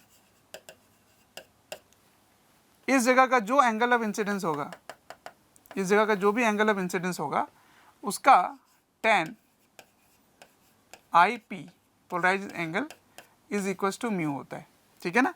तो यहाँ देख पा रहे हो थोड़ा सा मीडियम है यहाँ पे ना, मीडियम है यहाँ पे, और उसका मीडियम कितना है √3, तो इसका मतलब ये √3 होना चाहिए। तो tan IP is √3, therefore IP is equal to 60 degree, IP is equal to 60 degree. तो ये वाला एंगल बच्चों कितना आ गया, 60 डिग्री आ गया, देख पा रहे हो। और मैंने यहाँ पे बना दिया नॉर्मल, और ये नॉर्मल ऑब्वियसली इसके सेंटर से पास करेगा, और ये एंगल मैंने क्या लिया है IP, और IP कितना है 60 degree. Again I will make one normal, और ये जो नॉर्मल है ये नॉर्मल इसके सेंटर से पास करेगा। तो आप देख पा रहे हो ये भी रेडियस, ये भी radius, therefore these two sides are equal, that makes it to be isosceles triangle. तो आइसोसेलेस ट्राइंगल हो गया, तो यहाँ का एंगल और यहाँ का एंगल सेम हो जाएगा, और ये 60 डिग्री है तो ये भी क्या हो जाएगा 60। डन है यहाँ तक।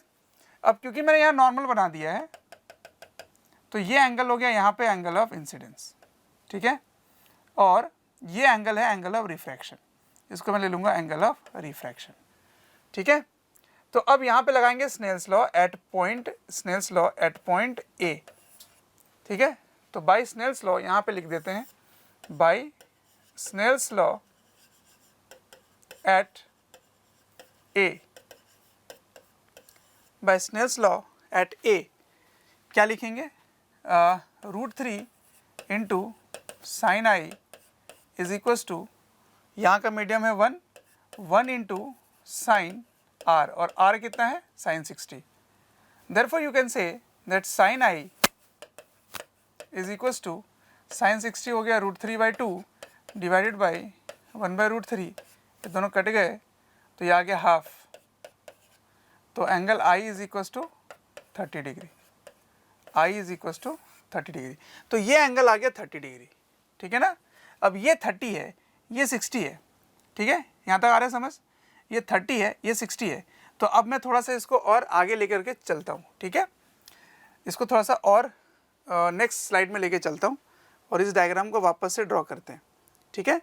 ये 60, इसको थोड़ा सा आगे लेके चलेंगे, मैं थोड़ा बता देता हूँ आगे मैं क्या करने वाला हूँ, इसको मैं थोड़ा सा आगे लेके चलने वाला हूँ यूँ, ठीक है ना।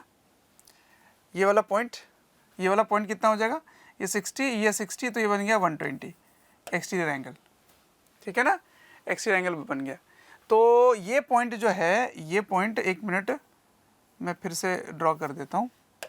ये जो नॉर्मल है ना, इस नॉर्मल को मैं ये समझ रहा हूँ कि ये यहाँ से कनेक्ट होगा, ये नॉर्मल इससे कनेक्ट होगा, ठीक है, ये नॉर्मल इससे कनेक्ट होगा, तो ये एंगल हो जाएगा 120, और यहाँ से यहाँ पे मैं एक ट्रायंगल और बना दूंगा एक, ठीक है ना। इसको मैं रीड्रॉ करता हूँ नेक्स्ट स्लाइड में, देखिएगा ध्यान से क्या हुआ था, एक बार वापस से देखते हैं। यहाँ से लाइट जो है मैं अब बैक ट्रेस करने वाला हूँ, है ना, यहाँ से लाइट ऐसे जाएगी इस जगह पे, और इस जगह के बाद ये लाइट यूं गई होगी, और यूं जाने के बाद फिर ये इस सोर्स के पास आएगी, ठीक है, ये सोर्स बन गया, ओके, यहाँ पे है सोर्स, इसने लाइट ऐसे छोड़ा, इसने ऐसे आया और ये यहाँ पहुँचा होगा, ठीक है। अब यहाँ पे जो मैं नॉर्मल बना रहा हूँ, है ना, यहाँ पे जो मैं नॉर्मल बना रहा हूँ बच्चों, ये नॉर्मल को इस पॉइंट पर कनेक्ट कर रहा हूँ मैं, ठीक है, ऐसे कनेक्ट कर रहा हूँ, ठीक है।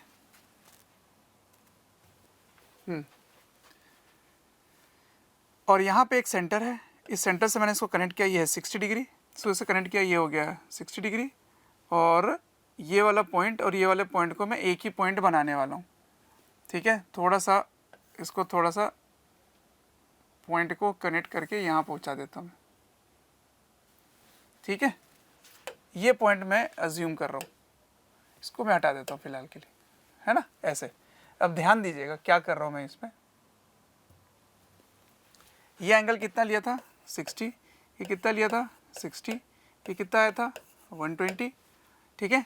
अब ये वाला पॉइंट और ये वाले पॉइंट को मैं कनेक्ट कर देता हूँ और इसको बना देता हूँ एक ट्रायंगल।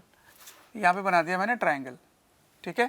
ट्रायंगल का नेम क्या था, इसका नाम मैंने रखा था ए, ये ओ दिया हुआ है, ओके। इसका नाम मैं अब रख देता हूँ बी, और इस पॉइंट को हम रख देते हैं डी, क्योंकि सी वर्ड यूज़ हो रहा है, ठीक है। अब ये जो सेंटर है ना ओ, ये तो सेंटर दिया ही है ना, इस डायग्राम में शायद सेंटर दिया ही है ना, हाँ ये वाला इसका सेंटर है। तो चलो ये B is the centre of this बड़ा वाला सर्कल। तो यहाँ से यहाँ अगर आप लेके चलेंगे, ध्यान दीजिएगा, ये रेडियस हो गया, है ना, ये रेडियस हो गया इसका, ठीक है। और ये इसका सेंटर है बच्चों, ये इसका सेंटर है छोटे वाले सर्कल का। तो ये दोनों एंगल, ये दोनों रेडियस हो गए, तो ये दोनों एंगल और ये दोनों एंगल सेम हो जाएंगे, सही है ना। इसको थोड़ा सा मैं आगे लेके चलूँ तो ऑलरेडी हमने इसको आई प्रूव कर दिया है, जो कि 30 डिग्री आया है, ये 60 डिग्री आया है, ठीक है। तो ये देखो, ये पूरी लाइन एक स्ट्रेट लाइन है, तो ये टोटल एंगल होगा 150, टोटल एंगल होगा 150, 120 इसने ले लिया, तो ये दोनों एंगल बराबर होंगे और मिल करके होने वाले हैं 180। तो ऑब्वियसली ये होना चाहिए 30 और ये होना चाहिए 30, ठीक है, तभी ये ट्रायंगल में टोटल 180 होगा। अब ये 30 है, ये 30 है, ये दोनों मिलके हो गए 60, तो ये एंगल कितना होगा, ये वाला एंगल, ये वाला एंगल कितना होगा, ये एंगल कितना होगा 120, ठीक है ना। This angle is 120, this angle is 120, ठीक है। अब इस ट्रायंगल का नाम देखो क्या है, इस ट्रायंगल का नाम देखना, okay. This triangle, this line and this line, ठीक है।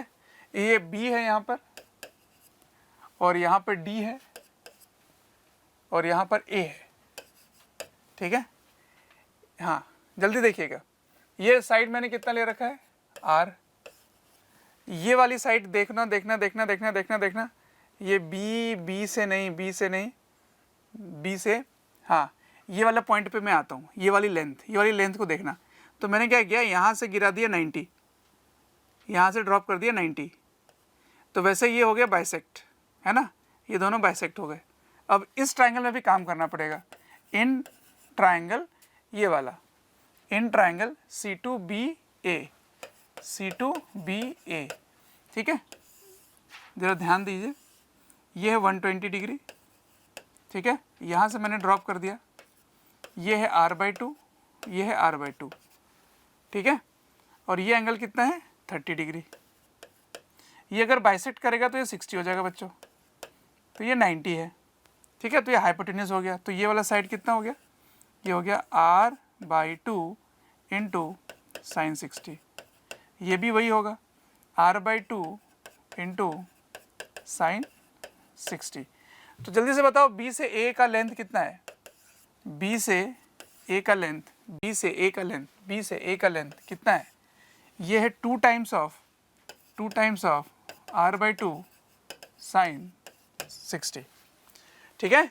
ये मैंने बाइसेक्ट किया था, okay, therefore these to angle become equal, है ना। ये 60 हो गया था, ये 120 था, ये 60 हो गया था। आर गेटिंग माई पॉइंट, ये कट गया, ये √3/2 हो गया, ये कितना हो गया R√3/2, ये है R, ठीक है। और B से A को कनेक्ट करो, B से A को कनेक्ट कर दिया, ओके। यहाँ पे एंगल कितना आ रहा है 120, ये एंगल आ रहा है 120, ऑल्दो ये लुक नहीं कर रहा पर कोई बात नहीं। ये एंगल मुझे निकालना था थीटा, क्योंकि रिफ्लेक्ट हुआ तो ये भी हो जाएगा थीटा, है ना। एक बार मैं लिख देता हूँ दूसरे कलर से, ये एंगल है थीटा, तो ये भी होगा theta by laws of reflection, ठीक है। तो दिस एंगल इज थीटा, जो कि मुझे निकालना है, ये 120 है। अब by sine rule, by sine rule, sine rule लगाओ। साइन रूल लगाएंगे तो इसके सामने वाली लेंथ इतनी है और ये साइन थीटा है, तो लिखेंगे साइन थीटा अपॉन ये वाली लेंथ r√3/2 इक्वल्स टू, इन दोनों के बीच में लगा दो, साइन 120 अपॉन r। ठीक है, r से r ये कैंसिल हो गया। ठीक है, अब इसको इससे मल्टीप्लाई कर दो, तो मल्टीप्लाई करने से क्या आएगा, बहुत ही प्यारा सा नंबर आ जाएगा, sine theta is equals to, ये इससे मल्टीप्लाई हो गया, √3/2 into sine 120। Sine 120 is also √3/2, sine 120 is also √3/2, तो √3/2 इंटू √3/2 दैट इज 3/4।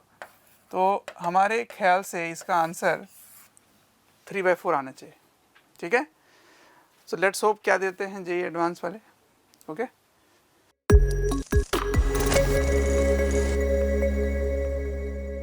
ऑलराइट, तो नेक्स्ट क्वेश्चन कुछ इस तरह से है। इसका सोल्यूशन अगर हम लिखें तो इसने कहा कि B D by capital D is equals to M lambda. ठीक है, तो B D by capital D equals to M lambda.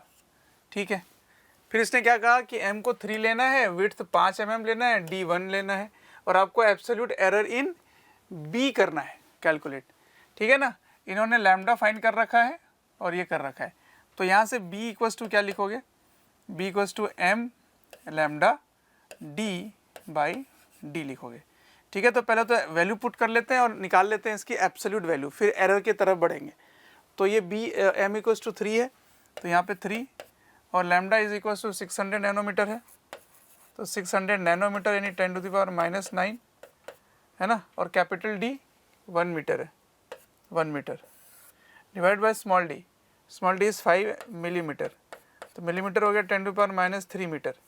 तो इसको अगर आप सॉल्व करते हैं तो ये 6 is 18/5 यानी कि 36 आ जाएगा ये। ठीक है, तो माइक्रोमीटर में अगर हम करें तो ये आ जाएगा 360 माइक्रोमीटर। ये तो B आ गया। अब एरर, नाउ एरर, तो देखो m और लैम्डा में कोई एरर है नहीं, इस जानकारी में देखा जाए तो कोई एरर नहीं है। ठीक है ना, is measured with scale of least count 1 and देखो d and d are measured, देखो d and d are measured with scales of least count this and this, and the value of lambda and m are precisely to be इतना and इतना। इसका मतलब इसमें कोई error नहीं है। तो आप अगर एरर लिखेंगे तो इन दोनों को नहीं लिखेंगे और यहाँ लिखेंगे delta b by B equals to, इनमें कोई एरर नहीं है, तो delta d by D plus delta small d by D. ठीक है ना, अब देखो कैपिटल D में आप देखेंगे तो measured with scale with list count 1 centimetre and 1 mm, तो कैपिटल D में 1 सेंटीमीटर और स्मॉल d में 1 मिलीमीटर, तो कैपिटल D को लिखेंगे 1 सेंटीमीटर, है ना, ये रहा, और ये है मीटर में, तो इसको कन्वर्ट कर लो 10⁻⁻² मीटर अपॉन 1 मीटर, प्लस इसकी लिस्ट काउंट कितनी है 1 मिलीमीटर, और ये है small d is also in millimetre, तो इसको कन्वर्ट करने की ज़रूरत नहीं है, ये दोनों मिलीमीटर में ही हैं, ये कैंसिल आउट हो गए। ठीक है, तो कट के क्या आ गया, ये 10⁻² प्लस ये हो जाएगा, इसको मैं डेसिमल में लिख देता हूँ। ठीक है, तो डेसिमल में कितना हो जाएगा 0.01 प्लस ये इंटू 2 0.2, तो बन गया 0.21। ठीक है, ये हो गया डेल्टा b बाई बी। तो ये रिलेटिव एरर है ना, मुझे एब्सोल्यूट एरर चाहिए, एब्सोल्यूट एरर मतलब डेल्टा b, तो delta b is equals to 0.21 into B, that is 0.21 into 360, and that is 75.6 micrometre. ठीक है, तो हमारे ख्याल से आंसर ये होना चाहिए। लेट्स सी क्या है जेईई एडवांस में। तो एब्सोल्यूट एरर है है ना, कोई रिलेटिव की बात नहीं है तो b से मल्टीप्लाई करना चाहिए, ठीक है। तो नेक्स्ट क्वेश्चन की तरफ बढ़ते हैं। तो नेक्स्ट क्वेश्चन आप पढ़ लीजिए, है ना। पढ़ने के बाद आइए सॉल्व करते हैं। इसमें क्या लिखा है कि दोनों की डी ब्रोगली वेवलेंथ सेम है, सेम डी ब्रोगली वेवलेंथ। किसकी किसकी सेम है? एक तो थर्मल एनर्जी लेना है, किसका, न्यूट्रॉन का, और इलेक्ट्रॉन का लेना है, इलेक्ट्रॉन का लेना है n=3 में, ठीक है ना। तो एक बार याद करते हैं कि किस तरह से इस चीज़ को डील करेंगे, है ना। आइए याद करते हैं। तो for neutron lambda is h/√2m kinetic energy, है ना। तो काइनेटिक एनर्जी कैसे लिखेंगे? h/2mn kinetic energy is kb/t का √अंडर। ये हो गया लैम्डा ऑफ न्यूट्रॉन, ठीक है। अब फॉर इलेक्ट्रॉन की बात करते हैं। फॉर इलेक्ट्रॉन का lambda is equals to h/mv, है ना। और हम ये भी पढ़ के आए हैं कि mvr is equals to nh/2π। तो यहाँ से mv इज इक्वल्स टू क्या हो गया? mv की जगह क्या लिखोगे? h/mv की जगह nh/2πr, ठीक है। h कैंसिल हो गया, therefore lambda is equals to 2πr/n, ठीक है। तो ये इलेक्ट्रॉन के लिए हो गया। अब इलेक्ट्रॉन का n क्या है? इलेक्ट्रॉन का n देखो, n इक्वल्स टू 3, तो यहाँ पे 3 रख देंगे। और r कैसे निकालते हैं? किसी nth ऑर्बिट की रेडियस कैसे निकालते हैं? r0 n²/z। अब यहाँ पे r0 की जगह a0 दिया हुआ है, ये देखो a0, और n² बोल रहे हैं, ये n² लेना है आपको, ठीक है जी, n² ले लिया बाई z। इसको इसमें पुट कर दो, ठीक है। तो इसको पुट करने के बाद इलेक्ट्रॉन का लैम्डा कितना आया? इलेक्ट्रॉन का लैम्डा आ गया 2πa0 n² by n into z। n से n कैंसिल हो गए, तो ये आ गया 2πa0 by z is lambda of electron. अब ये जो कह रहा है ना, ये दोनों न्यूट्रॉन और ये दोनों के लैम्डा बराबर है, तो ठीक है जी, बराबर कर देते हैं। तो फ्रॉम गिवन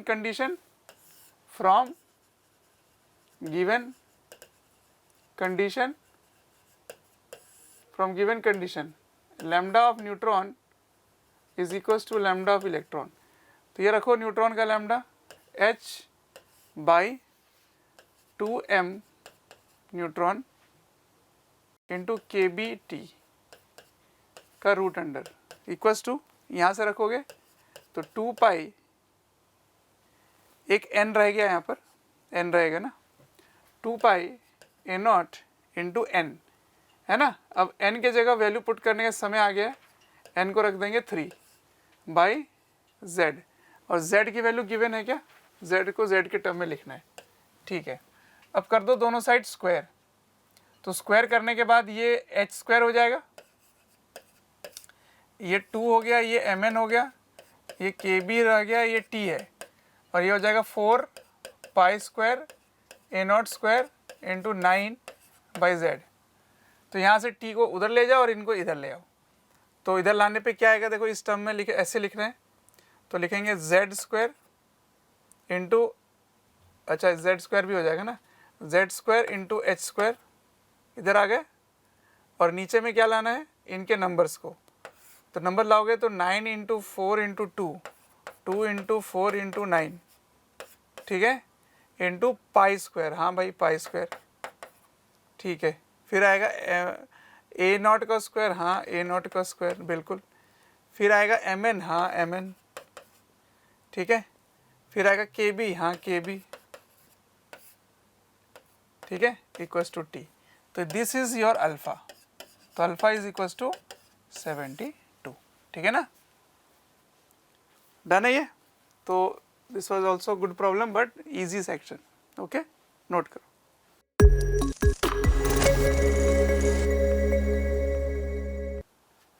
ऑलराइट, तो हमारे पास मैच द कॉलम है.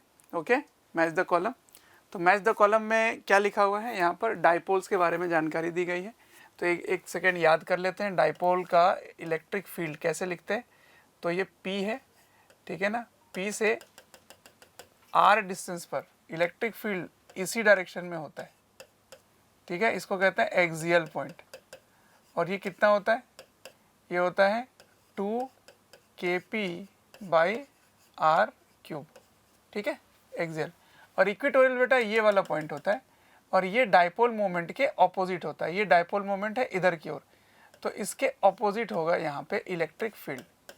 ये हो गया इक्वेटोरियल, ठीक है ना. तो equatorial at a distance r निकालना है.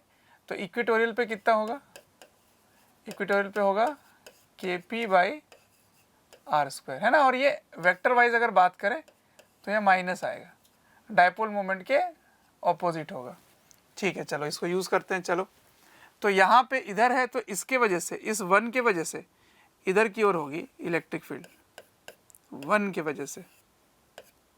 और इसके वजह से देखिए ये ऑपोजिट होगा, है ना. इसके वजह से इसका ऑपोजिट, इसके वजह से इसका ऑपोजिट, ठीक है ना. तो इस वाले पॉइंट पे देखा जाए तो यह है इक्वेटोरियल, तो इसके ऑपोजिट मैंने नीचे ले आया.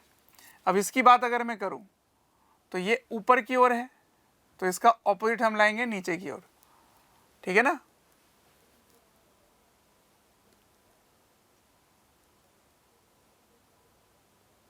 ठीक है ना. तो अब कलर चेंज करके देखते हैं. तो ये हो गया 2 के वजह से इधर E2, तो ये दोनों ऐड हो गए. तो ऐड होकर के किधर आ गया, J का ऑपोजिट. तो J का ऑपोजिट ये रहा, है ना, एकमात्र ही है J. तो इसके लिए तो हो गया 2, P के लिए हो गया 2, P के लिए हो गया 2, ठीक है. अब Q के लिए देखते हैं. अब फिर से वही, इसके लिए अब ये नीचे है, देखो ये नीचे है, तो इसके लिए ऊपर हो जाएगा, है ना. और ये येलो वाला हम देखें तो इसके लिए नीचे हो जाएगा. दोनों इक्वल डिस्टेंस में, तो यहाँ से 0 हो जाएगा. तो Q के लिए तो 0 आ जाएगा. तो Q के लिए 0 हो गया, 1. अब इसके लिए बात करते हैं. तो ज़रा देखा जाए तो अगेन इसके लिए ऑपोजिट जाओगे आप इस तरह से, पर इसके लिए इसके डायरेक्शन में ही जाओगे, है ना. तो इसके डायरेक्शन में गए इधर, तो इसका देखो J नेगेटिव होगा और I पॉजिटिव होगा. पर ध्यान रहे ये डबल होता है. ये देखो यहाँ पे मैंने यहाँ पे 2 टाइम्स लिखा है ना. तो इसके लिए तो डबल होगा, तो I वाला तो डबल होना चाहिए, हाँ, और J वाला नेगेटिव होना चाहिए, तो 4 हो जाएगा. तो R के लिए तो 4 हो गया. अब रही बात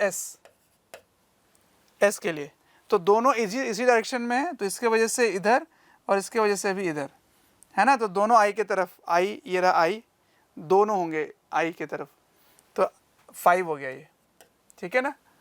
तो ज़रा चेक करो कौन सा ऑप्शन है, P2 हाँ, Q1 हाँ, R4 हाँ, S5, तो ये ऑप्शन हो जाएगा, ठीक है ना. Again it is easy problem.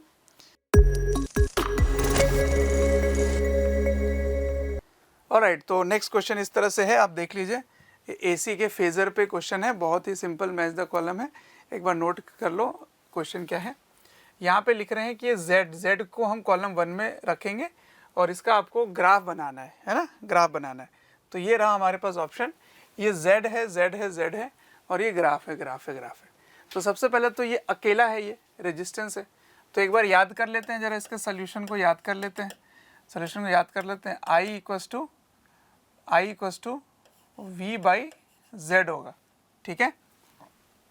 तो फॉर प्योर रेजिस्टेंस जो फेज़ आएगा ना, करंट और वोल्टेज में जो फेज़ आएगा वो 0 डिग्री आएगा. तो सिंपली आप इसका Z निकालिए, Z है 30. तो I इक्वस टू V, एक बार पीछे चेक करो V क्या है, 300 sin 400t. तो याद कीजिएगा ओमेगा होगा 400, ठीक है ना. और वोल्टेज का V0 हो जाएगा 300, ठीक है. तो I equals to 300 upon Z 300 sin 400t by Z, ठीक है ना. Z कितना है 30, ये कट गया तो हो गया 10. मतलब 10 sin 400t। ठीक है, 1 मिनट चेक कर लेते हैं। ये 300 है, हाँ बिल्कुल, और ये 30 है, तो 300/30 10 sin 400t। ठीक है ना, तो चेक करें, ये रहा इसका एम्पलीट्यूड, हाँ बिल्कुल सही एम्पलीट्यूड आ गया है। तो ये आ गया इसका एम्पलीट्यूड 10 sin 400t, डन। तो P का 3 आना चाहिए, P का 3, ये दोनों में 3 है, तो P3 यहाँ नोट कर लेते हैं। ठीक है, अब इसमें देखो ये R है और ये L है, तो सबसे पहले तो XL निकाल लेते हैं। XL कैसे लिखते हैं, ओमेगा L, ओमेगा हमारा 400 था और L कितना दे रखा है 100 मिली हेनरी, तो मिली को 10⁻³ हेनरी कर देंगे, तो ये कितना होगा देखो 1 2 3 1 2 3 गायब हो गया, तो 40 ओम आ गया। ठीक है, तो ये 40 है और ये 30 है, अब इन दोनों के बीच में 90 डिग्री होता है, तो इसका Z कितना हुआ, Z हो गया √R² प्लस XL का स्क्वायर, यानी कि 30 का स्क्वायर प्लस 40 का स्क्वायर का √, दैट इज 50। ठीक है ना, 50 आ गया। तो अब इधर देखेंगे, इधर देखेंगे, फॉर R एंड L, है ना, फाई एंगल कितना होगा इनके बीच का, एंगल मैंने यहाँ पे लिखा है ना, एंगल कितना होगा 90 डिग्री। कौन लीड करेगा वोल्टेज और करंट में, याद करो, वोल्टेज लीड करता है और करंट जो है वो लैग करता है, करंट लैग करेगा, तो करंट लैग करेगा 90 डिग्री से। ठीक है, तो साइन था तो करंट कॉस बनेगा।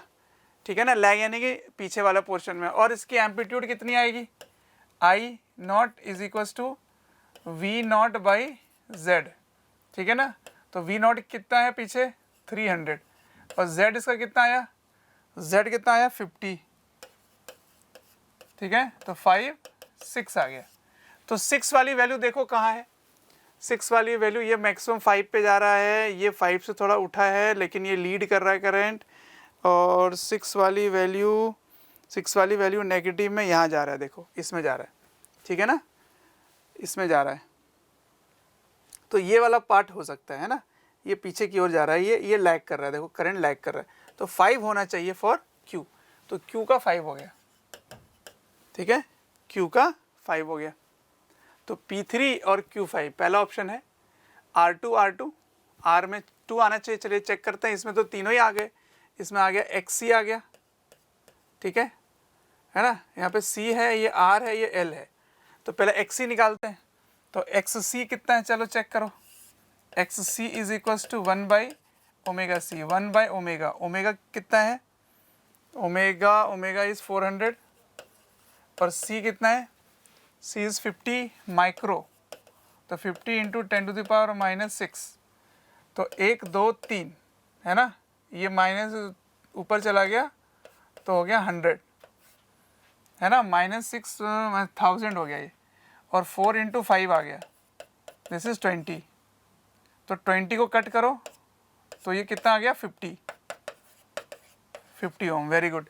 तो ये 50 ओम है, ये कितना है 50 ओम, ये कितना है 30 ओम, और ये कितना आया देखो 25 से, अच्छा ये 100 था, 25 से कितना आएगा देखो 25 ये 25 हो जाएगा, तो 1/4 हो जाएगा इसका, यानी कि 10 हो जाएगा ये, तो ये आ जाएगा 10, है ना, ये आ जाएगा 10 ओम। अब देखो ये 50 है और ये 10 है, तो ये दोनों आपस में 180 डिग्री का फेज लेते हैं, तो इसको माइनस करना है आपको, तो 50 को 10 से माइनस करो तो 40 आ गया। बड़ा कौन है, C बड़ा है, तो C में करंट जो है ना वो लीड करता है, तो इस बार करंट लीड करेगा, तो करंट लीड कर रहा है, देखो बिल्कुल सही, ओके, तो सेकंड आ जाएगा, तो सही है फिर। और S का 1 आना चाहिए, S का देखो इस बार मैंने वैल्यू इसको बढ़ा दिया, 125 कर दिया, तो 125 अगर यहाँ करेंगे तो ये 5 यहाँ पे 5 वाला पार्ट आ रहा है ना, 125 आपने किया है तो कितना आएगा, पहले ये सॉल्व कर लेते हैं। 125 के लिए ओमेगा L, ओमेगा है 400 और L कितना है 125 × 10⁻⁻3, तो 1 2 गया, 125 × 4, तो ये 500 हो गया जहाँ तक मुझे लग रहा है, 25 चौक 100, 4 एकम 4, 100 500, हाँ ठीक है ना। तो 0 0 500 इंटू 10 टू दी पावर -1, तो एक जीरो कट जाएगा तो ये आ जाएगा 50 ओम। तो ये 50 ओम हो गया, और ये देखो 50 50 सेम ही है, ये भी 50 हो गया। तो ये 50 और ये 50 एक दूसरे को कैंसिल आउट कर देंगे तो सिर्फ रहेगा 60। तो 60 के कॉरस्पॉन्ड यानी इसका डबल आएगा। तो पहले वाले का जो आया था उसका डबल 3 3 3 3, इसका डबल तो 1, ये देखो ठीक है ना। 1 1 1 1 1 कहाँ गया, एक बार सॉल्व कर लेते हैं। सॉरी, आई की वैल्यू हम निकालेंगे ना, कहाँ गया, ये रहा। तो 300 बाई 60, 300 बाई 60 तो 5 आएगा, इसका भी आंसर 5 आएगा है ना। तो 5 वाला पोर्शन हम लेके चलेंगे, 5 आ रहा है, बिल्कुल सही। एक बार मैं बताता हूँ मैंने क्या किया यहाँ पर। इसके लिए मैंने किया अगेन V0 बाई Z, और Z सिर्फ R रह गया। तो V0 कितना है 300, और इसका R कितना आया, केवल 60 आया।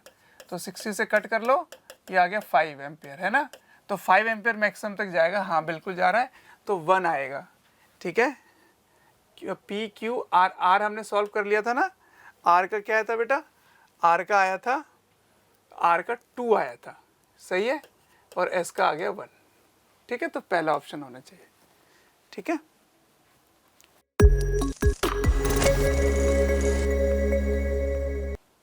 ऑलराइट, ये क्वेश्चन देखिए, आपको एनर्जी के टर्म में रिलेट करना है, ठीक है। तो पहला है E(Z²) में इसमें से किस में होगा। तो आपको पता है ये हाइड्रोजन लाइक एटम में ट्रांजिशन पे आता है। तो energy of radiation due to electronic transition from hydrogen like atom, ठीक है। तो 5 होगा, तो इसका P का मैं रखूँगा 5, ठीक है। अब Z-1, तो Z-1 वाली जो बात है, ये कैरेक्टरिस्टिक एक्सरे हम जब पढ़ते हैं तो एटम आकर के K शेल के इलेक्ट्रॉन को रिमूव कर देता है। तो मोजलेस लॉ भी आता है वहाँ पे, याद होगा आपको। तो Z-1 का स्क्वायर होगा, तो मेरे हिसाब से कैरेक्टरिस्टिक एक्सरे होगी। तो इसका हम रखेंगे 1। और Z-1 देखो, ये एक थ्योरी है जिसको आपको याद रखना है, ठीक है ना। तो इस थ्योरी में हम इसको लेके चलेंगे कि इलेक्ट्रोस्टैटिक पार्ट, इलेक्ट्रोस्टैटिक इसने लिखा है, electrostatic part of the nuclear binding energy for stable nuclei. तो ये वाला पार्ट हम लेके चलेंगे, ठीक है ना। क्योंकि यहाँ पर इलेक्ट्रोस्टैटिक पार्ट है, इसलिए Z-1 का प्रोडक्ट पार्ट आएगा। लेकिन अगर प्रैक्टिकली इंडिपेंडेंट ऑफ Z की बात करें तो वो बाइंडिंग एनर्जी होती है बेटा, बाइंडिंग एनर्जी पर न्यूक्लियन।